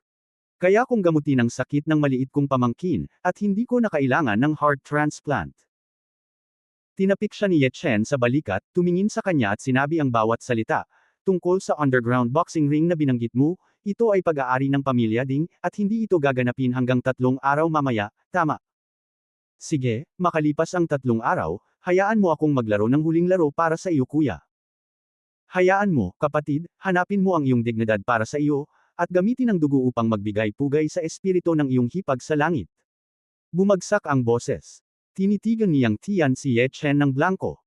Hanggang ngayon lang niya napagtanto na nagbago na ang dating kapatid at medyo naging kakaiba. May hindi maipaliwanag na ugali mula sa kanya, ngunit hindi niya masabi ang mga detalye. Alam kong mahirap para sa iyo na paniwalaan ito sandali, ngunit ang nais kong sabihin ay mayroon akong ilang mga pakikipagsapalaran sa mga nakaraang taon, at natutunan ko ang ilang martial arts at medisina mula sa isang eksperto mula sa labas ng mundo. Nang makasalubong ang mga mata niyang Tian, ngumiti si Ye Chen, at pagkatapos ay nakita niyang itinaas niya ang kanyang paa at malumanay na humakbang pababa, at isang 5 pulgadang lalim na bakas ay biglang lumitaw sa lupa. Sumipsip ng malamig na hangin si Yang Tian at mukhang natakot, "Kuya, ikaw. May paraan ka ba talaga para gamutin ang sakit ng anak ko?" Nakatapak ang isang paa sa lupa. Magagawa pa ba ito ng tao? Nang makitang hindi pa rin siya naniniwala, ipinatong ni Ye Chen ang kanyang kamay sa kanyang pailay na kaliwang binti, at pagkatapos ay inilagay ang kanyang espiritual na kapangyarihan dito. Naramdaman lamang niyang Tian ang mainit at namamanhid na pakiramdam sa kanyang kaliwang binti, at pagkatapos ay tumigil ang pananakit. Makalipas ang mahigit 10 minuto, binawi ni Ye Chen ang kanyang kamay at nakangiting sinabi, "Okay, maaari mo bang subukang gumawa ng 2 hakbang ngayon?" Sinulyapan siya niyang Tian at gumawa ng 1 hakbang, 2 hakbang, 3 hakbang nang hindi namamalayan. Sa wakas, tumawa siya ng malakas, "Ang aking mga binti ay gumaling, Xiao Yezi, ikaw ay talagang kamangha-mangha. Sa wakas naniniwala ka na sa akin ngayon." Tumawa si Ye Chen. Hinawakan siya niyang Tian at labis na nasasabik, "Naniniwala ako, bakit hindi ka naniniwala sa akin, kahit na sabihin mo na ikaw ang reinkarnasyon ng isang immortal? Naniniwala ako, pumunta sa aking bahay." "Teka, may sunduin ako, hindi, pulutin ang aso." Umiling si Ye Chen, at dinala si Yang Tian pabalik sa clubhouse. Si Ancestor Huang Quan ay nakahiga sa sofa, ipinatong ang kanyang mabalahibong binti sa coffee table, may hawak na sigarilyo sa kanyang bibig, nanginginig ang kanyang mga tainga na may nasisiyahang ekspresyon. Nang makita ang eksenang ito, si Yang Tian, na sumusunod sa kanyang likuran, ay napabulalas ng hindi malay, "Little Leaf, sa iyo ba ang asong ito? Damn it, tingnan mo ang kanyang mga galaw at ekspresyon, parang tao, tama ba?" Binigyan siya ni Ancestor Huang Quan ng masamang tingin. "Hehe, Bob Ong mortal. Para sa kapakanan ng aking mga ninuno, wala akong pakialam sa iyo. Magsanay ng mabuti, magsanay ng mabuti." Maaari lamang ipaliwanag ni Ye Chen sa ganitong paraan, at sa parehong oras, ginamit niya ang kanyang espiritual na kahulugan upang magpadala ng boses sa mga ninuno, "Gaano ka na ba nakabawi mula sa iyong paglilinang?" Inilibot ni Ancestor Huang Quan ang kanyang mga mata, dinilaan ang kanyang mukha at nakangiting nagsabi, "Kung bibigyan mo pa ako ng isa pang 300, dapat akong makalusot sa gitnang yugto ng espiritu ng pagtitipon." Napakasimple ng tahanan ni Yang Tian. Ito ay isang pribadong bahay na wala pang 50 metro kwadrado, at ang loob ng bahay ay madilim at mamasa-masa. Pagkapasok ni Ye Chen, nakaamoy siya ng masangsang na amoy, na nagpapakita kung gaano hindi kasiya siya si Yang Tian nitong mga nakaraang taon. Ang kanyang anak ay isang feisty little boy na katatapos lang ng 3 taong gulang, 1 taon na mas bata kay Mengmeng. Ang kanyang facial features ay 5 o 6 na puntos na katulad ni Yang Tian. Medyo malabnaw lang ang mukha ng bata, at may bahid ng kadiliman sa pagitan ng kanyang mga kilay. Mukhang pamayat din ang katawan. Pagkatapos ng ilang tao ay pumasok, ang maliit na lalaki ay natutulog. Matapos siyang gisingin ni Yang Tian, kinusot ng maliit na lalaki ang kanyang inaantok na mga mata, nagtago sa likod ni Yang Tian, at nahihiyang tumingin kay Ye Chen at sa aso sa ilalim ng kanyang mga paa.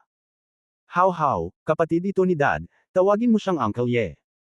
Magiliw na hinawakan ni Yang Tian ang ulo ng maliit na lalaki.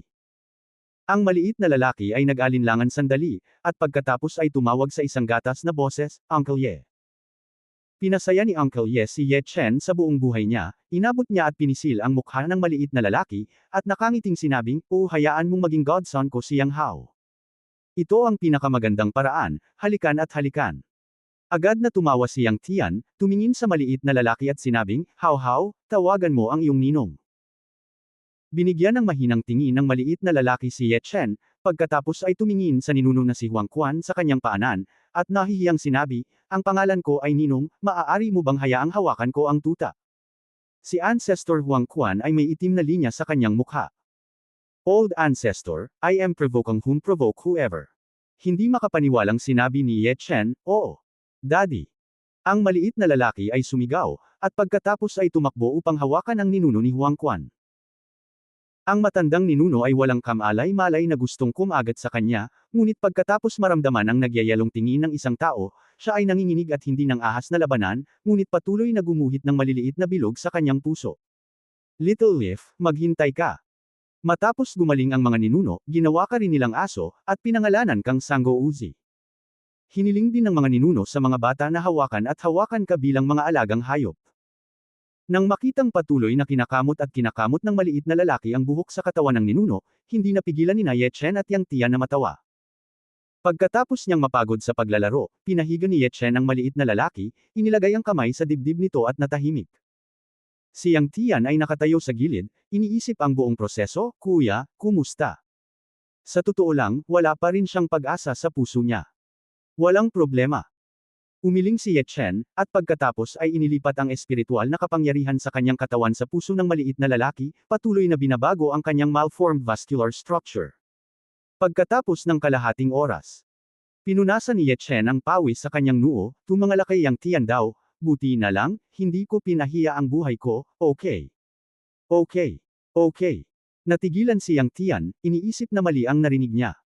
Wala pang kalahating oras bago at pagkatapos, walang operasyon, walang gamot, gumaling ng ganito ang sakit sa puso ng anak ko.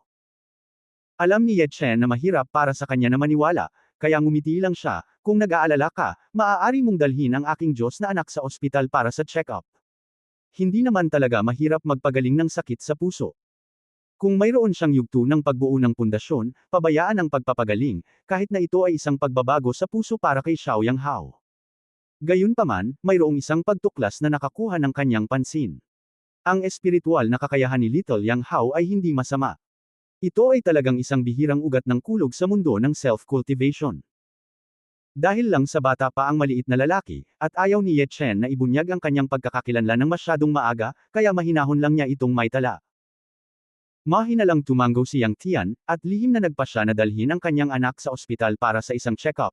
At pagkatapos ay nagsimulang magluto sa kusina, sinabihan si Ye Chen na manatili at kumain. Kailangang sumang-ayon si Ye Chen at tumingin sa paligid ng silid. Sinabi ni Ancestor Huang Quan sa gilid sa pamamagitan ng sound transmission, Guru, ang batang ito ay talagang isang mutant spirit root, si Liling Zhen, o maaari ko lang bigyan si Ergo Uzi ng pagan at kunin ang bahay. Sa ganitong paraan, Ergo Uzi, wala akong pakialam. Ngunit ang iyong nakababatang kapatid na lalaki pa rin ang iyong anak, halikan natin ang isa't isa. Gusto mo bang mamatay? Malamig na sinulyapan siya ni Ye Chen, na may pagpatay sa kanyang mga mata. Hindi ka pinahihintulutan ng aking mga tao na lumipat, lalo na ang aking anak, tungkol sa pagan, natural na tutulungan kitang makahanap ng solusyon. Kung tapat ka, ipapadala ko ito sa iyo sa hinaharap. Hindi imposible na ikaw ay maging isang gintong immortal. Nilunok ni Ancestor Huang Quan ang kanyang laway at hindi nang ahas na magsalita muli. Si Ye Chen ay masyadong tamad na bigyang pansin siya, ang kanyang mga mata ay nasa espiritual na upuan sa sulok, at may posthumous na larawan sa harap ng mga prutas at mga kandila ng insenso. Sa larawan, may isang babae na may magandang mukha, ngunit ang kanyang mga mata ay palaging nakatitig kay Xiaoyang Hao sinasadya o hindi sinasadya. Matapos tingnan ni Ye Chen, ang babae sa larawan ay agad na bumalik sa normal. Napansin din ni Ancestor Huang Quan ang eksenang ito, at hindi napigil ang sabihin, Guro, ang mga hinaing ng babaeng ito pagkatapos ng kanyang kamatayan ay medyo mabigat. Sa halip na ang kaunos lunus mong kamatayan, naging multo na sana ako. Umiling si Ye Chen. Sa sandaling ito, lumabas si Yang Tian na may dalang mga pinggan at nakangiting sinabi, ito ang iyong hipag, Xiao Qiong, dapat ay nagkita na kayo noon pa. Walang pakialam na sumagot si Ye Chen, nakita mo na ba muli ang aking hipag pagkatapos niyang mamatay? Hindi ko to pinangarap, pero nararamdaman ko palagi na nasa tabi ko siya. Hindi man lang napansin ni Yang Tian ang kahulugan ng mga salita ni Ye Chen, sinulyapan niya si Xiaoyang Hao sa tabi niya ng hindi malay, at sinabing may kaunting pagkakasala. Sa halip, sinabi ni Hao Hao na madalas niyang nakikita ang kanyang ina. Dad, madalas ko po talagang nakikita si Mommy. Sumagot si Yang Hao sa malagatas na boses. Hinawakan ni Yang Tian ang kanyang ulo, iniisip na labis na namimiss ng kanyang anak ang kanyang ina. Palihim na tumanggo si Ye Chen. Tama ang sinabi ng ninuno ni Huang Quan, ito ay sama ng loob, ngunit kinahuhumalingan din, ang pagkahumaling na nagmula sa pag-aatubili na sumuko sa asawa at pag-aatubili na sumuko sa anak. Pagkatapos ay dinampot ni Ye Chen ang insenso sa harap ng espiritual na upuan, sinindihan ito, at yumuko sa babae sa posthumous na larawan. Hipag, alam kong nag-aatubili kang dalhin ang iyong anak at asawa, ngunit ang alikabok ay bumalik sa alabok. Ang alikabok sa alabok, ang tonanitailang malakas ay magdudulot lamang ng pinsala sa kanila. Ako, si Ye Chen, ay narito upang tiyakin sa iyo na ang awayan ng dugo ay nangangailangan ng dugo upang bayaran. Ang walang alam ay, sundin mo sa kanya ang panalangin ito. Ang kalangitan sa gabi sa labas ng bahay kung saan ang buwan at mga bituin ay kalat-kalat ay agad na nagdilim, at sa isang iglap, madilim na ulap na natatakpan ng kidlat at kulog, na tila ang hangin at ulan ay darating. Si Ancestor Huang Quan ay natakot. Teka, ano ang pagkakakilanlan ng batang ito? Ang pagsamba sa isang mortal na tao ay maaaring mag-trigger ng isang malaking celestial phenomenon, kahit na ang mga ninunoang sumamba sa akin sa tuktok ng aking buhay, hindi ito nakakatakot. Mula noong sinaunang panahon, ang mga mortal lamang ang nakaluhod sa langit at sa lupa, tulad ng mga bata na lumuluhod sa kanilang mga ama at mga ministro na lumuluhod sa hari. Ito ang daan ng langit. Kung ito ay baligtarin, ito ay makaakit ng celestial phenomena, at kung mas marangal ang isang tao, mas malaki ang celestial phenomena ay magiging inspirasyon. Sabay-sabay. Ang isang itim na gas na hindi makita ng mata ay dahan-daang lumutang mula sa larawan, at ang itim na gas ay dahan-daang namuo sa imahe ng isang babae, na lumuhod kay Ye Chen ng may paggalang. Isa siyang multo, kaya nakakakita siya ng mga bagay na hindi nakikita ng mga nabubuhay na tao, tulad ng malakas na kapangyarihan ng imperial sa katawan ni Ye Chen, at ang lalaking nasa likod ni Ye Chen na nakasuot ng korona ng emperador, nagsusuot ng dilaw na balabal ng siyam na kuko, at nagsusuot ng purple cloud boots. Ang banal na batas. Ang maliit na siyang Hao, na naglalaro, ay kinusot ang kanyang mga mata, itinuro ang babae sa hangin, at sinabing, "Tai, nakita ko muli ang aking ina. Huwag mong takutin ang iyong ninong." Galit na tinitigan siya ni Yang Tian. Ang babae sa himpapawid ay tumingin kay Yang Tian at sa kanyang anak na may pag-aatubili, at pagkatapos ay naging isang itim na gas at dahan-daang nawala. "Kalimutan mo na, tutulungan na naman kita." Napabuntong hininga si Ye Chen at pinitik ang kanyang daliri sa itim na chi na malapit nang mawala, at isang espiritual na binhi ng chi ang bumaril sa itim na chi at nagkalat. Ito ang binhi ng espiritual na enerhiya, na maaaring maprotektahan ang asawa ni Yang Tian sa Huangquan Road, nang hindi hinaharas ng mga multo at multo. Isa rin itong tagahanap. Pagkatapos niyang muling magkatawang tao, darating ang pagkakataon sa hinaharap, at ang tatlo ni Yang Tian at ng kanyang anak ay maaaring hindi na magkaroon ng pagkakataong magsama muli. Matapos lihim na mag-iwan ng pera si Ye Chen kay Yang Tian at sa kanyang anak, iniuwi niya ang kanyang ninuno. Pumasok siya sa silid at niyakap si Mengmeng sa kanyang mga bisig, at pagkatapos ay inilagay ang dugo ng kaluluwa na ibinigay ng mga ninuno ni Huang Quan sa katawan ng kanyang anak. Nakahiga sa lupa, nakita ni Ancestor Quan ang eksenang ito, at agad na ibinaba ang kanyang ulo, gustong umiyak ng walang luha. Ang pagsasanib ng kaluluwa at dugo ay nangangahulugan na ang batang ito na si Mengmeng ang magiging may-ari nito sa hinaharap. Sa pag-iisip ng maliit na lalaki, ang ninuno ay kailangang maging masunurin. Kung nasa panganib si Mengmeng, dapat gawin ng ninuno ang lahat ng kanyang makakaya para protektahan ito, kung hindi, mamamatay ang amo, at magkakalat din ito. Tila batid nito ang hindi pagpayag nito, pinalambot ni Ye Chen ang kanyang ekspresyon at sinabing, "Hanggat protektahan mong mabuti si Mengmeng, hindi lang kita hahanapan ng magandang pagan, ngunit palalayain din kita sa loob ng 10 taon. Talaga bang pinalaya mo ako sa loob ng 10 taon?" Ang mga mata ni Huang Quan ay kumikislap, na parang hindi siya naniniwala. Kung talagang 10 taon, matatanggap pa rin ito ng mga ninuno. Kung tutuusin, para sa mga magsasaka, pabayaan ng 10 taon, kahit 100 taon, ito ay isang iglap. Tumango si Ye Chen at sinabing, "Natural. Okay, maniniwala ako sa iyo minsan, Patriarch." Si Patriarch Huang Quan ay nagngangalit ang kanyang mga ngipin, at sa wakas ay tinanggap ang kanyang kapalaran. Nang magising ang maliit na lalaki, ang ninuno na si Huang Quan ay agad na ikinawagwaglit ang kanyang buntot upang pasayahin siya. "Sa totoo lang, bitter ang puso ko. May mga luha pa nga ng desperasyon." Kinagat ng maliit na lalaki ang kanyang daliri at tumingin sa ninuno, "Erguzi, bakit ka umiiyak? Nagugutom ka ba?" Sa pagsasalita tungkol dyan, ang maliit na lalaki ay kumuha ng isang dakot ng dog food at inilagay ito sa harap ng ninuno, at humajijek, "Ipapakain kita ng makakain." Ang maliit na tao ngayon ay nasa parehong isip bilang ang ninuno, at maaaring malasahan ang lahat ng mga damdamin ng ninuno. Lalo pang umiyak ngayon si Ancestor Huang Quan. "Ninuno, hindi ako kumakain ng dog food." "Hindi ka kumakain ng dog food." Naramdaman ng maliit na lalaki ang iniisip nito at tinakpan ang kanyang bibig na may pagtataka, "Gusto mo bang uminom ng red wine? King crab. At Australian lobster?" Paulit-ulit na tumango si Ancestor Huang Quan. Medyo napahiya ang maliit na lalaki, at mahinang sinabi, "Ngunit ang mga bagay na ito ay napakamahal, hindi pa ito nakakain ni Mengmeng." Nang makita ni Wulan sa labas ang eksenang ito, agad niyang sinabing galit na galit, "Itong hanggal na babae, ano ang ibinubulong mo? Ang mga aso ay hindi kumakain ng dog food, anong king crab ang kinakain nila? Perguzi, kailangan mong maging masunurin, kumain ng dog food ng masunurin, at ang dog food ay napakamahal din." Inabot ng maliit na lalaki at hinawakan ang ulo nito, umaaliw. Kinailangan ni Ancestor Huang Quan na kumagat ng dog food sa kamay ng maliit na lalaki na parang kailangan niyang tanggapin ang kanyang kapalaran. Naging napakasarap ng dog food. Hindi napigilan ng matandang ninuno na kumagat muli, naisip ko lang na kung gaano ito kasarap, mas masarap ito. Nataranta at the same time. Sa isang banda, kung isa sa alang-alang na ang pagkain ng aso ay para sa mga aso, at siya ay isang mahusay na kapangyarihan sa panahon ng kapigatian bago, paano siya makakain ng pagkain ng aso? Sa kabilang banda, aso naman ang tinataglay niya, at pati tiyan niya ay tiyan ng aso, at hanggat aso, hindi niya kinaya ang tukso ng dog food. Ang dahilan ay nagsasabi sa mga ninuno na ang pagkain ng aso ay hindi maaaring kainin. At ang katawan ay likas na nagsasabi sa mga ninuno na ang pagkain ng aso ay masarap. Matapos ang ganoong gusot, ilang sandali lang ay nawala na ang pagkain ng aso sa mga kamay ni Mengmeng. Buti na lang, this time ay dog food. Dinilaan pa rin ng matandang ninuno ang kanyang mga labi, at isang lubhang nakakatakot na kaisipan ang lumutang sa kanyang puso. Sa susunod kung makakita ako ng bukol ng dumi sa gilid ng kalsada, kailangan ko bang kumagat sa aking ninuno? Kung tutuusin, hindi mapigilan ng mga aso ang pagkain ng tae.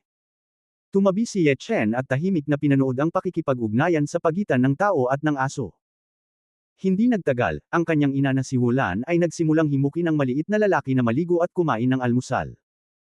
Pagkatapos ng lahat ng ito, inilagay ni Ye Chen ang matanda sa school bag ng maliit na lalaki, at pagkatapos ay dinala ang maliit na lalaki sa paaralan. Ang pasukan ng Little Swan Kindergarten. Maagang naghihintay si Olan sa gate ng school, hindi maiwasan ni Meimo na tumingin sa kabilang kalye, minsan inilabas niya ang phone niya para tingnan ang oras, bahagyang nakasimangot si Emmy, parang may hinihintay. Ngayon, nakasuot siya ng puting palda at manipis na burgundy na 3/4 sleeved shirt, na nagpapakita ng kalahati ng lotus root version ng kanyang Snow White jade arms, at ang kanyang mahabang buhok na parang talon ay dumiretso sa kanyang baywang. Ang kanyang damit ay nagpatingin sa kanya ng mga nakaraang miyembro ng pamilya, at ang tiyuhin sa silid ng gwardya ay hindi napigil ang mang-asar, "Mr. O, saan mo hinihintay ang iyong kasintahan?" Nang makilala ang kanyang malabong tingin, namula si Olan, at nagmamadaling umiling, "Tio Zhao, hindi. Hindi. Sa hindi inaasahan, kinuha talaga ang Big Swan ng Shaotian Kindergarten natin, sayang naman." Umiling ang tiyuhin ng gwardya at bumantong hininga. Hindi naghihintay ng boyfriend. Paano ang isang sinungaling? Hindi pa kita nakitang nakasuot ng kasing ganda mo ngayon. Well, not to mention light makeup and eyebrows, sobrang lambot ng balat mo halos matubig na. Namula si Olan, at magpapaliwanag na sana nang dumating ang isang ordinaryong binata na may kasamang maliit na batang babae. Mr. Ye. Binati agad siya ni Olan. Napasulyap si Ye Chen sa kanyang kasuotan ng hindi inaasahan, at nakangiting sinabi, "Mr. O, hinihintay mo ba ako lalo na?" Tumango si Olan at magsasalita na sana nang biglang nagreklamo si Mengmeng sa mga bisig ni Ye Chen, "Mr. O, hindi mo ba mahal si Mengmeng? Nang makita ko ang aking ama, binati ko lamang ang aking ama. Naughty, mahal ka ni teacher." Bumantong hininga si Olan at hindi napigilan ang pagkamot sa ilong ng maliit na lalaki gamit ang kanyang kamay. Ang maliit na lalaki ay ngumiti ng palihim, "Kung gayon, mahal mo rin ba ang aking ama?" "Pagmamahal." May nasabi si Olan ng hindi malay. Matapos mapagtanto na siya ay naloko, ang kanyang magandang mukha ay namula at nagmamadaling iwinagayway ang kanyang kamay, "Hindi. Hindi ko mahal, Mengmeng, naging masama ka, at naglakas loob kang asarin ang guro." Iyon ang sinabi niya, ngunit sinulyapan niya si Ye Chen sinadya o hindi sinasadya, at nang makita niyang walang ekspresyon ang mukha ni Ye Chen, nakahinga siya ng maluwag, at kasabay nito ay may bakas ng pagkabigo. Napakagat ng labi ang maliit na lalaki at same time na sinabi, "Mr. O, bagamat alam ni Mengmeng na mahal mo ang aking ama at ang aking ama ay gwapo, ngunit dapat kang mamatay, ang aking ama ay may asawa, hindi na muling magmamahal ng ibang babae." "Ba, sino may gusto sa papa mo?" Galit na tinapik ni Olan ang kanyang ulo, at saka, "Nasaan ang gwapo ng iyong ama?" Halatang hindi ito nauugnay sa gwapo, "Okay. I don't care. Si Dad ang pinakagwapo. Si Dad ang lalaking Diyos ko." Matuwid na sabi ng maliit na lalaki. Si Ye Chen ay nilibang ng kanyang lalaking Diyos, at tumingin kay Olan at sinabing, Mr. O, ano ang dapat mong gawin sa akin? Ang tatay ko, siya. Walang malay na tiningnan ni Olan ang isang pinahabang Ferrari sa gilid ng kalsada. Tumango si Ye Chen upang ipakita ang kanyang pag-unawa, at hiniling sa kanya na maghintay ng ilang sandali, at pagkatapos ay sundan siya sa Ferrari pagkatapos ipadala ang maliit na lalaki sa klase. Na may haggard na mukha, si O Golyang ay dali-daling lumuhad mula sa likurang upuan at nakiusap ng mapait, Master Ye, narito ako upang humingi ng tawad sa iyo sa nagawa ko noon, at sana ay mailigtas mo ang aking buhay. Sinabi ni Olan sa gilid na may masalimuot na mukha, hindi na ako pipilitin ng aking ama na pakasalan si Ding Lei, at inilipat na rin niya ang lahat ng bahagi ng kumpanya sa akin. Tumango si Ye Chen para ipakita ang kanyang pag-unawa. Pagkatapos mag-isip tungkol dito, kumuha siya ng itim na elixir mula sa kanyang katawan at inihagis ito sa mga braso ni O Golyang, kumain ka na at magiging maayos ka. Magiging okay kapag katapos kumain ito. Sa pagtingin sa maitim na bagay sa kanyang mga braso, si O Golyang ay natigilan saglit, iniisip na si Ye Chen ay nagbibiro sa kanyang sarili. Natigilan si Olan saglit. Mapapagaling ba ng naturang tableta ang AIDS? Medyo parang sinungaling ako. Naiinip na sinabi ni Marvin Ye, gusto ko ito o hindi.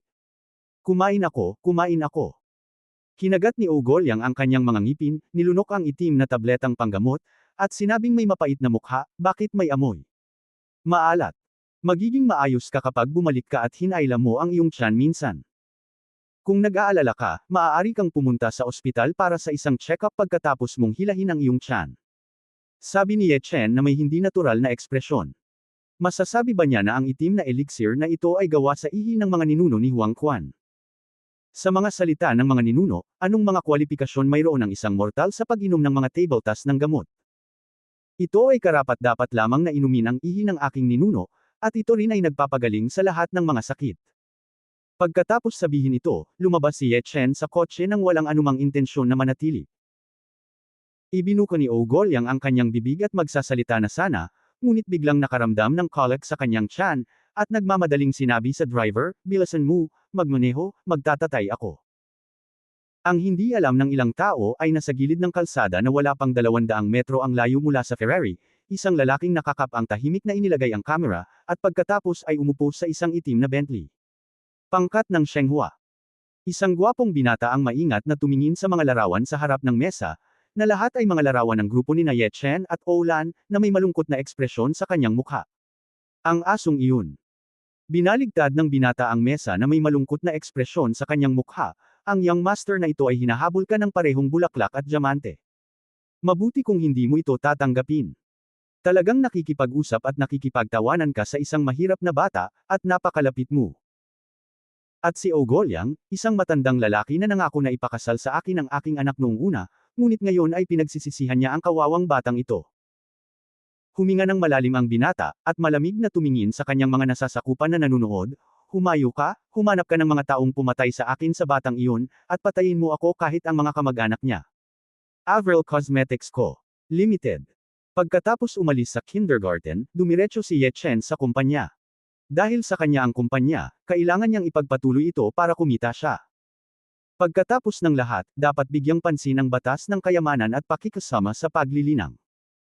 Kabilang sa mga ito, ang kayamanan ay natural na nangangahulugan ng pera, at ito ang nangunguna sa ranggo. Sa pamamagitan ng pera, makakabili ka ng maraming mahalagang material na panggamot para sa alchemy at alchemy. Pagdating niya sa pinto ng kumpanya ay may nakita siyang tao sa hindi inaasahang pagkakataon. Ye Wen. Sa oras na ito, pinigilan siya ng security guard sa pintuan, at hindi siya pinapasok ng security guard.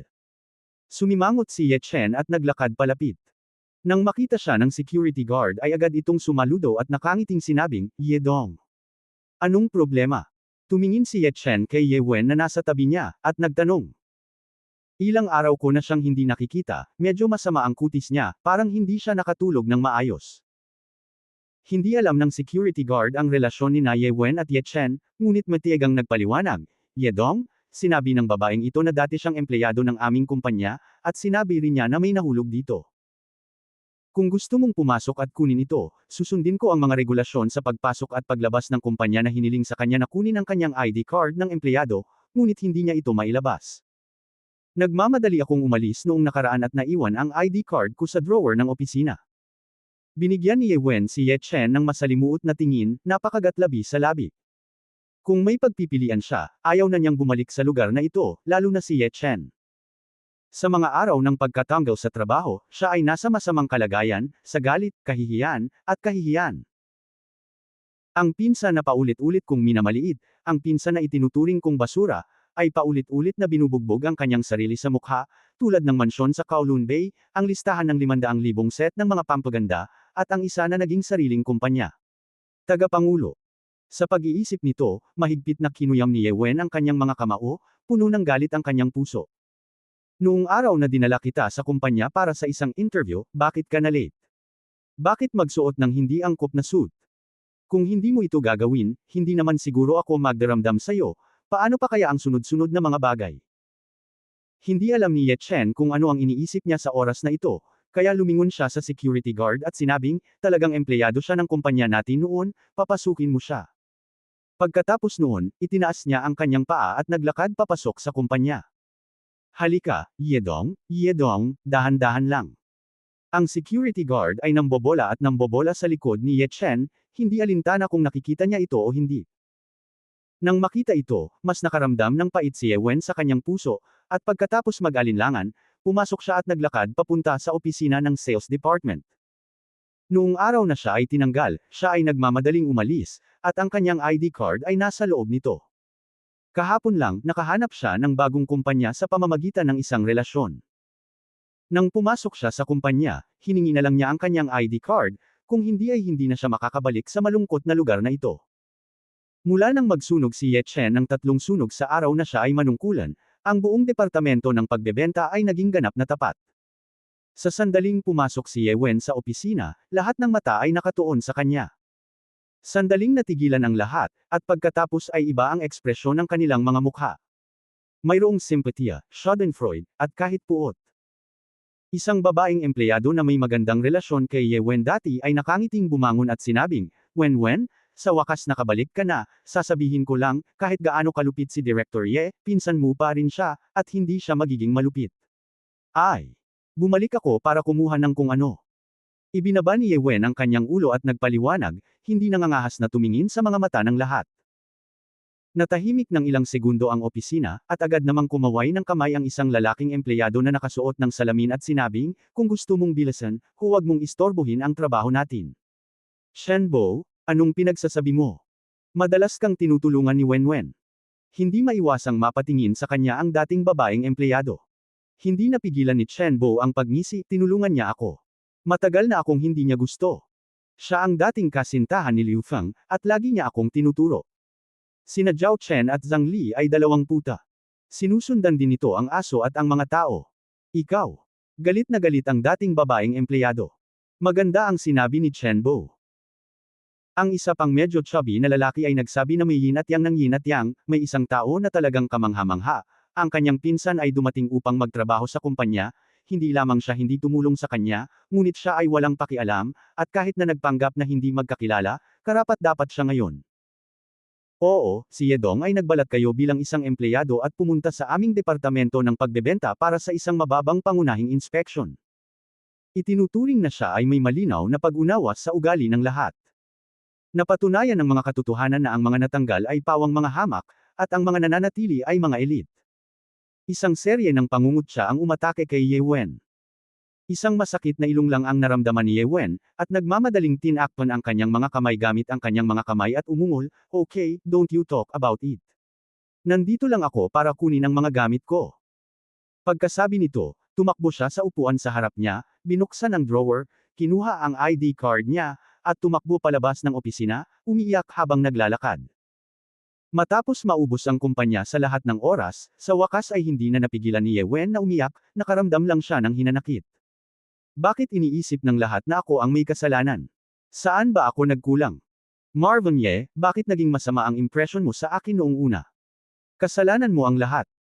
Sa oras na ito, isang puting Porsche ang dumaan sa gilid ng kalsada, at habang bumababa ang bintana, lumitaw ang isang maislan at magandang mukha, Wen. Ayos ka lang ba? Ate Olan, ayos lang ako. Nagmamadaling pinunasan ni Ye Wen ang kanyang mga luha gamit ang tisyo, namumula ang kanyang mga mata. Ang babae sa kotse ay si Olan. Pagkatapos buksan ang pinto ng kotse, lumabas si Olan at inalalayan si Ye Wen, na umaaliw. Okay, okay, stop crying, mukhang hindi ka pa kumakain, ha? Go, just happened to know na may malapit na farmhouse na masarap ang lasa, treat kita. Pagkatapos magsalita, tinulungan ni Olan si Ye Wen na pumasok sa kotse, at ang sasakyan ay mabilis na umalis.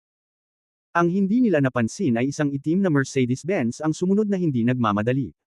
Blue Wave Bay Farmhouse. Pagkatapos batiin ni Olan si Ye Wen para maupo, tinawag niya ang amo para umorder ng maraming bagay, at pagkatapos ay tumingin kay Ye Wen at sinabing, sabihin mo sa akin, nabuli ka ba? Hayaan mo akong tulungan ka. Ate Olan, ayos lang talaga ako. Pagkatapos ng lahat, wala pa ring sinabi si Ye Wen tungkol kay Ye Chen at sa kanyang karanasan kamakailan.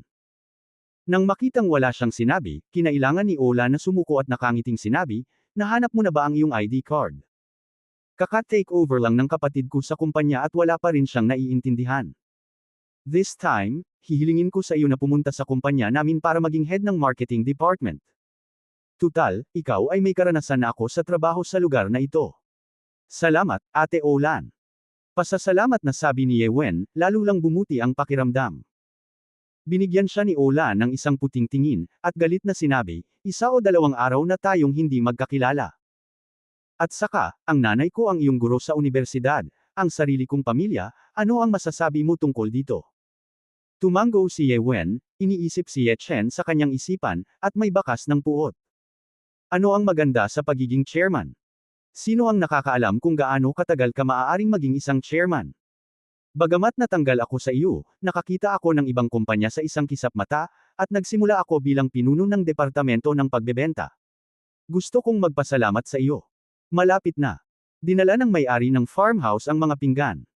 Kain na tayo, pumunta ka sa kumpanya kasama ang kapatid ko pagkatapos kumain. Magiliw na bati ni Olan. Nagpasalamat si Ye Wen, pagkatapos ay tinanggal ang bracelet sa kanyang kamay at inilagay ito sa mesa, kinuha ang chopsticks at nagsimulang kumain.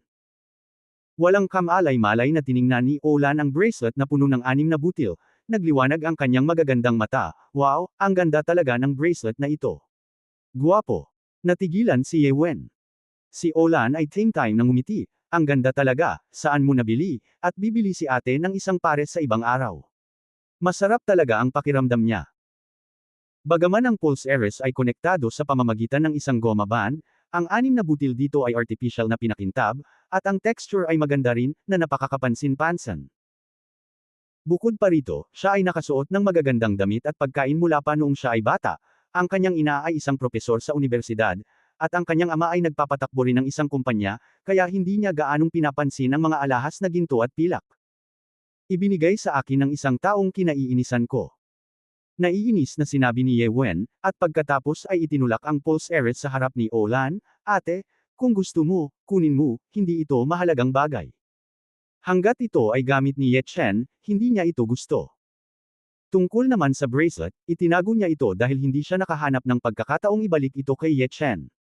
Kung ganoon ay welcome ako. Nang makitang tila hindi niya gusto ang mga pulse heiress, nag-alinlangan sandali si Olan, ngunit inabot niya ito at kinuha ang mga ito at inilagay sa kanyang mga kamay. Pagkaraan ng ilang sandali ay nagtanong siya ng mabuti. By the way, sabi mo binigay yan ng kinaiinisan mo, sino? Manliligaw kaya?